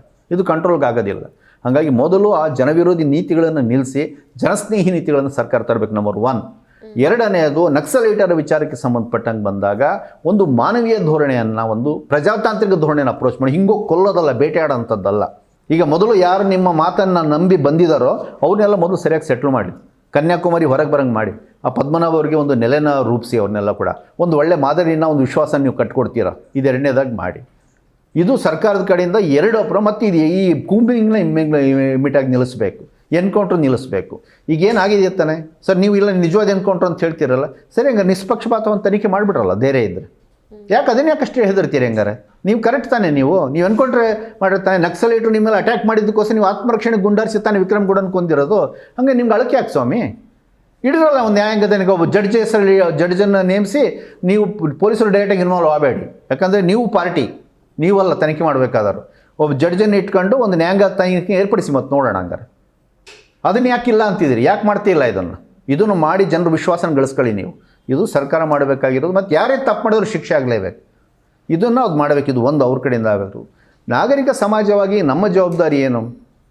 ನಾವು ಇದನ್ನು ಸುಮ್ಮನೆ ಇರು ಪೊಲೀಸರು ಕಟ್ಟುವಂಥ ಕಥೆಗಳನ್ನು, ಕೆಲವು ಎಲ್ಲ ಮೀಡಿಯಾಗಳಲ್ಲ, ಕೆಲವು ಮೀಡಿಯಾಗಳು ಮನಸ್ಸಿಗೆ ಬಂದಂಗೆ ಮಾಡುವಂಥ ವಿಚಾರಗಳೆಲ್ಲ ನಾವು ನಂಬಾರ್ದು. ಫಸ್ಟ್ ಆಫ್ ಆಲ್ ಅದು ಸತ್ಯ ಅಲ್ಲ. ಅದು ಒಂದು ಸರ್ಕಾರದ ನೀತಿ ವಿರುದ್ಧವಾಗಿ ಅಲ್ಲಿನ ದಣಿದ ಜನರುಗಳು, ನೊಂದ ಜನರುಗಳು ತಿರುಗಿ ಬಿದ್ದಾಗ ಹೋರಾಟ ರೂಪಗಳು ಕೆಲವೊಮ್ಮೆ ತಪ್ಪಿರ್ತವೆ, ಆದರೆ ಅದು ನೋವಿನಿಂದ ಹುಟ್ಟಿರುತ್ತೆ. ಅದನ್ನು ಸಾಂತ್ವನದಿಂದ ನೋಡಬೇಕು. ಅದನ್ನು ಮೊದಲು. ಎರಡನೆಯದು, ಇವ್ರು ಹೇಳ್ತಿರುವಂಥ ಕಟ್ಟುಕತೆಗಳನ್ನ ನಂಬೇಡಿ. ವಿಕ್ರಮ್ ಗೌಡ ದೊಡ್ಡ ವಿಲನ್ ರೀತಿಯಲ್ಲಿ ರೂಪಿಸಿದ್ರೆ ವಾಸ್ತವ ಅಲ್ಲ. ಭಾಳ ಒಳ್ಳೆ ಮನುಷ್ಯ, ಭಾಳ ಮೃದು ಧೋರಣೆಯ, ಭಾಳ ಸ್ನೇಹಮಯಿ ವ್ಯಕ್ತಿ, ಆದಿವಾಸಿ ಯುವಕ. ಅದನ್ನು ಅಷ್ಟೇ ನೋಡಿ, ಅದನ್ನು ಹಂಗೆ ಅರ್ಥ ಮಾಡ್ಕೊಳ್ಳೋಣ. ಮೂರನೇದು, ನಾವು ಸರ್ಕಾರದ ಮೇಲೆ ಸರಿಯಾಗಿ ಒತ್ತಡ ಹಾಕಬೇಕಿದ್ದಾನೆ. ಈ ಸಂದರ್ಭ ನಮ್ಮೆಲ್ಲ ನಾಗರಿಕರ ಜವಾಬ್ದಾರಿ. ನಾವು ಸರ್ಕಾರದ ಮೇಲೆ ಒತ್ತಡ ಹಾಕಬೇಕು. ಇದ್ರ ಬಗ್ಗೆ ತನಿಖೆ ಆಗಲೇಬೇಕು. ಅವ್ರ ಅಪ್ರೋಚ್ನ ಸರ್ಕಾರ ಬದಲಾಯಿಸ್ಕೋಬೇಕು. ಎಸ್ಪೆಷಲಿ ಈ ಕಸ್ತೂರಿ ರಂಗನ್ ಇವೆಲ್ಲ ತರ್ತಿಯಾರು ಬಂದ್ ಮಾಡಿಸಿ ಸರಿಯಾದಂಥ ಜನರನ್ನು ಕರೆದು ಒಳ್ಳೆ ಪರಿಹಾರ ನೋಡಬೇಕು. ಇದನ್ನು ಸರ್ಕಾರ ಮೇಲೆ ಒತ್ತಡ ಹಾಕಬೇಕು. ಅದೇ ಸಂದರ್ಭದಲ್ಲಿ ನಾವು ನಕ್ಸಲೈಟಿಗೂ ಕೂಡ ಮನವಿ ಮಾಡ್ಕೋಬೇಕು. ಅವ್ರ ಮೇಲೂ ಒಂದು ಸಾಮಾಜಿಕ ಒತ್ತಡ ಹಾಕಬೇಕು. ಅವ್ರ ಮೇಲೆ ಒತ್ತಡ ಹಾಕಬೇಕು, ಅವ್ರ ಮೇಲೆ ಬರೀ ಸರ್ಕಾರ ಮೇಲೆ ಅಲ್ಲ, ಅವ್ರ ಮೇಲೆ ಒತ್ತಡ ಹಾಕಬೇಕು. ಬೇಡ, ನೀವು ಬನ್ನಿ, ಹೋರಾಟ ಮಾಡಬೇಕಾ, ಹೋರಾಟ ಮುಂದುವರ್ಸೋಣ, ಎಲ್ಲರೂ ಸೇರಿ ಹೋರಾಟ ಮಾಡೋಣ ಇದಕ್ಕೋಸ್ಕರ. ಆದರೆ ನೀವು ಹೀಗೆ ಐಸೋಲೇಟಾಗಿ ಮಾಡಿದ್ರೆ ಇದು ಈ ರಕ್ತಪಾತದ ಪರಂಪರೆ ನಿಲ್ಲೋದಿಲ್ಲ. ಮತ್ತು ಸಮಾಜ ಯಾವ ವಿಚಾರ ನಾವೆಲ್ಲ ಗುದ್ದಾಡಬೇಕು, ಇದ್ಬಿಟ್ಟು ಎಲ್ಲ ಡೈವರ್ಟ್ ಆಗೋಗ್ಬಿಡ್ತೀವಿ, ನೀವು ಅಟೆನ್ಷನ್ನೇ ಡೈವರ್ಟ್ ಆಗಿಬಿಡ್ತದೆ. ದಯವಿಟ್ಟು ಇದನ್ನು ಮಾಡಬೇಡಿ ಅಂತ ನಾನು ಕೂಡ ಇಲ್ಲ ಅಪೀಲ್ ಮಾಡ್ಕೊಳ್ತಾ ಇದ್ದೀನಿ ಅವರಿಗೆ. ಬಟ್ ನನಗೊಂದು ಪರ್ಸ್ನಲ್ ಎಕ್ಸ್ಪೀರಿಯೆನ್ಸು ಇದೆ. ಅವ್ರು ಸರ್ಕಾರ ಹಿಂಗೆ ನಡ್ಕೊಳ್ಳಿ, ಆದರೆ ಕರ್ನಾಟಕದ ನಾಗರಿಕ ಸಮಾಜ ಭಾಳ ಪ್ರಬುದ್ಧವಾಗಿದೆ. ನೀವು ಬರ್ತೀರಾ ಅಂತ ಹೇಳಿದ್ರೆ ತುಂಬ ಹೃದಯದ ಸ್ವಾಗತ ಇರ್ತದೆ. ಅವ್ರು ನಿಮ್ಮ ಜೊತೆ ನಿಲ್ತಾರೆ, ಇಡೀ ಸಮಾಜನ ನಿಲ್ತದೆ ಅವ್ರ ಜೊತೆ, ನಿಮ್ಮ ಜೊತೆ. ಖಂಡಿತವಾಗಿಯೂ ಕೂಡ ನೀವು ಇಲ್ಲಿ ಅಪರಾಧಿಗಳಾಗಿ ಬರೋದಿಲ್ಲ, ಹೀರೋಯಿನ್ಸ್ ಆಗಿ ಬರ್ತೀರಿ ಸಮಾಜಕ್ಕೆ. ಖಂಡಿತ ಅಂತ ಸ್ವಾಗತ ಇಲ್ಲಿದೆ. ಸೊ ಹಂಗಾಗಿ ಒಂದು ದೊಡ್ಡ ಭವಿಷ್ಯ ಇದೆ, ನಾವೆಲ್ಲರೂ ಕೂಡಿ ಮಾಡುವಂಥ ದೊಡ್ಡ ಹೋರಾಟ ಇದೆ. ಸೊ ದಯವಿಟ್ಟು ಕೂಡ ನೀವು ಆ ಹಾದಿಯನ್ನು ಬಿಟ್ಟು ನೀವು ಇದಕ್ಕೆ ಎಲ್ಲರೂ ಕೂಡಿ ಮಾಡುವಂಥ ಹೋರಾಟದ ಹಾದಿಗೆ ಹೊರಳಿ ಅಂತ ನಾನು ಅವ್ರಿಗೆ ಕೇಳ್ಕೊಳ್ತೀನಿ. ಓಕೆ, ಈಗ ನೀವು ಹೀರೋಯಿನ್ಸ್ ಅಂದಮೇಲೆ ನನಗೆ ಮತ್ತೊಂದು ನೆನಪಾಯಿತು. ಈ ನಕ್ಸಲಿಸಮಲ್ಲಿ ಮಹಿಳೆಯರ ಸಂಖ್ಯೆ ಎಷ್ಟಿದೆ ಸರ್? ಹೊರಗಡೆ ನಮ್ಮ ಹೋರಾಟಗಳಲ್ಲಿ ಎಷ್ಟಿದೆ ಅದಕ್ಕಿಂತ ತುಂಬ ಜಾಸ್ತಿ ಪರ್ಸೆಂಟೇಜಲ್ಲಿ ಇದೆ. ಹಂಗೆ ನೋಡ್ಬೇಕಂದ್ರೆ ಈಗ ಛತ್ತೀಸ್ಗಢ ಅಲ್ಲೆಲ್ಲ ಕೂಡ ತೊಗೊಳಿದ್ರೆ ಹೆಚ್ಚು ಕಡಿಮೆ 50% ಇದೆ. ಕೆಲವು ಏನಿಲ್ಲ ಅಂತ ಹೇಳಿದ್ರು ಕೂಡ 30-70% ಅಂತೂ ಕಾಮನ್ ಇದೆ. ಆದರೆ ಹೊರಗಡೆ ನಾವು ಮೂಮೆಂಟ್ಸ್ ಎಲ್ಲ ನೋಡ್ತೀವಿ, ಅದರೆಲ್ಲ ಬಹಳ ಕಡಿಮೆ. ಆದರೆ ಮಹಿಳೆಯರ ಹೋರಾಟದಲ್ಲಿ ಇಲ್ಲ ಅಂತಲ್ಲ, ಮಹಿಳೆಯರ ಹೋರಾಟದಲ್ಲಿ ಇದ್ದಾರೆ, ತುಂಬ ಜನ ಇದ್ದಾರೆ ಮಹಿಳೆಯರು. ಹಂಗೆ ನೋಡಿ ಇತ್ತೀಚಿನ ಹೋರಾಟಗಳು ನೀವು ಗಮನಿಸಿ, ಮಹಿಳೆಯರು ಹೆಚ್ಚಾಗಿರ್ತಾರೆ. ಆದರೆ ಲೀಡರ್ಶಿಪ್ ಬಂದಾಗ ಇರೋದಿಲ್ಲ ಮಹಿಳೆಯರು. ಯಾಕಂದರೆ ಅದು ಮೊದಲಿಂದ ಮೈಂಡ್ಸೆಟ್ ಇರೋ ನಾಯಕತ್ವ ಅಂದರೆ ಅದು ಗಂಡಸರು. ಸೊ ಹಾಗಾಗಿ ಮಹಿಳೆಯರಿಗೆ ಅಷ್ಟು ಸುಲಭವಾಗಿ ನಮ್ಮ ಸಮಾಜದಲ್ಲಿ ಅಥವಾ ಚಳುವಳಿಗಳಲ್ಲೂ ಇನ್ನೂ ಕೊಡಬೇಕಾದಷ್ಟು ಸ್ಥಾನ ಇಲ್ಲ. ಖಂಡಿತವಾಗಿ ಇದಕ್ಕಿಂತ ನಕ್ಸಲೈಟ್ ಚಳುವಳಿಯಲ್ಲಿ ಇನ್ನು ಹೆಚ್ಚಿನ ಸ್ಥಾನಮಾನ ಇದೆ. ಲೀಡರ್ಶಿಪ್ಪಿಂದ ಹಿಡಿದು ಎಲ್ಲ ಕಡೆ ಹೇಳ್ತಾ ಇದ್ದೀನಿ ನಾನು. ಆದರೆ ಸಾಕು ಅಂತ ನಾನು ಹೇಳ್ತಿಲ್ಲ, ಅಲ್ಲೂ ಕೂಡ ಇನ್ನೂ ಬೆಳಿಬೇಕಾಗಿದೆ. ಅಲ್ಲೂ ಸುಮಾರು ಗಂಭೀರ ಇರುತ್ತೆ. ಒಳಗಡೆ ತುಂಬ ಚರ್ಚೆ ಆಗ್ತದೆ. ಪುರುಷಾಧಿಪತ್ಯದ ಪ್ರಶ್ನೆ ತುಂಬ ಚರ್ಚೆ ಆಗ್ತದೆ ಒಳಗಡೆ. ಅಲ್ಲಿ ಡಿಬೇಟ್ಸ್ ನಡೀತವೆ. ಅಲ್ಲೂ ಒಳಗಡೆ ಇಂಟರ್ನಲ್ ಮಹಿಳಾ ಸಂಘಟನೆಗಳಿದ್ದಾವೆ, ಅವರು ಹೋರಾಟ ಮಾಡ್ತಾರೆ. ಇವೆಲ್ಲವೂ ಕೂಡ ಇದ್ದಾವೆ. ಎನ್ಕ್ವೈರಿಗಳು ನಡೀತವೆ. ಗಂಡಸರು ತಪ್ಪು ಮಾಡಿದಾಗ ಅದ್ರ ಬಗ್ಗೆ ಕಮಿಟಿಗಳನ್ನ ಏರ್ಪಡಿಸಲಾಗ್ತದೆ, ಕೆಲವ್ರಿಗೆ ಶಿಕ್ಷೆ ಕೊಡಲಾಗ್ತದೆ. ಇವೆಲ್ಲ ನಡೀತವೆ. ಅಂದರೆ ಎಲ್ಲ ಸರಿಯಾಗಿದೆ ಅಂತ ನಾನು ಹೇಳ್ತಿಲ್ಲ, ಬಟ್ ಡೆಫಿನೆಟ್ಲಿ ಇನ್ನು ಮಚ್ ಬೆಟರ್ ಅವೇರ್ನೆಸ್ ಇದೆ ಒಳಗಡೆ. ಸರ್, ಇಷ್ಟೊತ್ತು ನಮ್ಮ ಚರ್ಚೆಯಲ್ಲಿ ಭಾಗವಹಿಸಿದ್ದಕ್ಕೆ thank you so much sir. ಧನ್ಯವಾದಗಳು. Thank you. ಸೊ ನೋಡಿದ್ರಲ್ವಾ, ನಕ್ಸಲರ ಬಗ್ಗೆ ಒಂದಿಷ್ಟು ವಾದ ವಿವಾದ ಗೊಂದಲಗಳಿದೆ. ಆದರೆ ಏನೇ ಆಗಲಿ ನಮ್ಮ ಈ ದಿನ .com ತಂಡ ಮಾತ್ರ ದಲಿತರ ಪರವಾಗಿ, ರೈತರ ಪರವಾಗಿ, ಸಾಮಾಜಿಕ ಕಾರ್ಯಗಳಿಗೆ ಒಳ್ಳೆಯದಾಗೋ ಸಲುವಾಗಿ ಯಾವತ್ತೂ ಸಹ ನಮ್ಮ ನೀತಿ ನಿಲುವುಗಳು ಇರುತ್ತೆ ಅನ್ನೋದೇ ನಮ್ಮ ಧೋರಣೆ ಆಗಿದೆ. ಸೊ ಈಗ ಹೆಚ್ಚಿನದಾಗಿ ಕೆಲಸ ಇರೋದು ಸರ್ಕಾರಗಳಿಗೆ. ಯಾಕಂದ್ರೆ ನಕ್ಸಲರು ಹೊರಗೆ ಬಂದ ಮೇಲೆ ಸರ್ಕಾರ ಅವ್ರನ್ನ ಯಾವ ರೀತಿ ನೋಡ್ತಾ ಇದೆ, ಅವರಿಗೆ ಯಾವ ರೀತಿ ಯೋಜನೆಗಳನ್ನ ರೂಪಿಸ್ಕೊಡ್ಬೇಕು, ಅವರಿಗೆ ಒಂದು ವೃತ್ತಿ ಜೀವನಕ್ಕೆ ಏನೆಲ್ಲ ವ್ಯವಸ್ಥೆಗಳು ಆಗ್ಬೇಕು ಅನ್ನೋದ್ರ ಬಗ್ಗೆ ಸರ್ಕಾರಗಳು ಸಹ ಮುತುವರ್ಜಿಯನ್ನು ವಹಿಸಬೇಕಾಗಿದೆ. ಯಾಕಂದ್ರೆ ಅವರು ಅವರ ಗನ್ನು, ಕತ್ತಿ, ಕೊಡಲಿ ಎಲ್ಲ ಬಿಟ್ಟು ಸರ್ಕಾರವನ್ನ ನಂಬಿ ಅಥವಾ ನಮ್ಮ ಒಂದು ಸಮಾಜವನ್ನ ನಂಬಿ ಅವರು ಹೊರಗೆ ಬಂದಿರ್ತಾರೆ. ಸೊ ಅವರನ್ನ ಒಂದು ಸರಿಯಾದ ದಾರಿಯಲ್ಲಿ ನಡೆಸ್ಕೊಂಡು ಹೋಗೋದು ನಮ್ಮ ಸಮಾಜವಾಗಿ ಅಥವಾ ನಮ್ಮ ಸರ್ಕಾರದ ಜವಾಬ್ದಾರಿ ಕೂಡ ಹೌದು. ಮತ್ತಷ್ಟು ವಿಶೇಷ ವಿಡಿಯೋಗಳನ್ನು ನೋಡಲು ಮತ್ತು ಹೊಸ ವಿಡಿಯೋಗಳ ಬಗ್ಗೆ ತಿಳಿಯಲು ಈ ದಿನ .com ಯೂಟ್ಯೂಬ್ ಚಾನೆಲ್ ಸಬ್ಸ್ಕ್ರೈಬ್ ಮಾಡಿ ಮತ್ತು ಬೆಲ್ ಐಕಾನ್ ಕ್ಲಿಕ್ ಮಾಡಿ.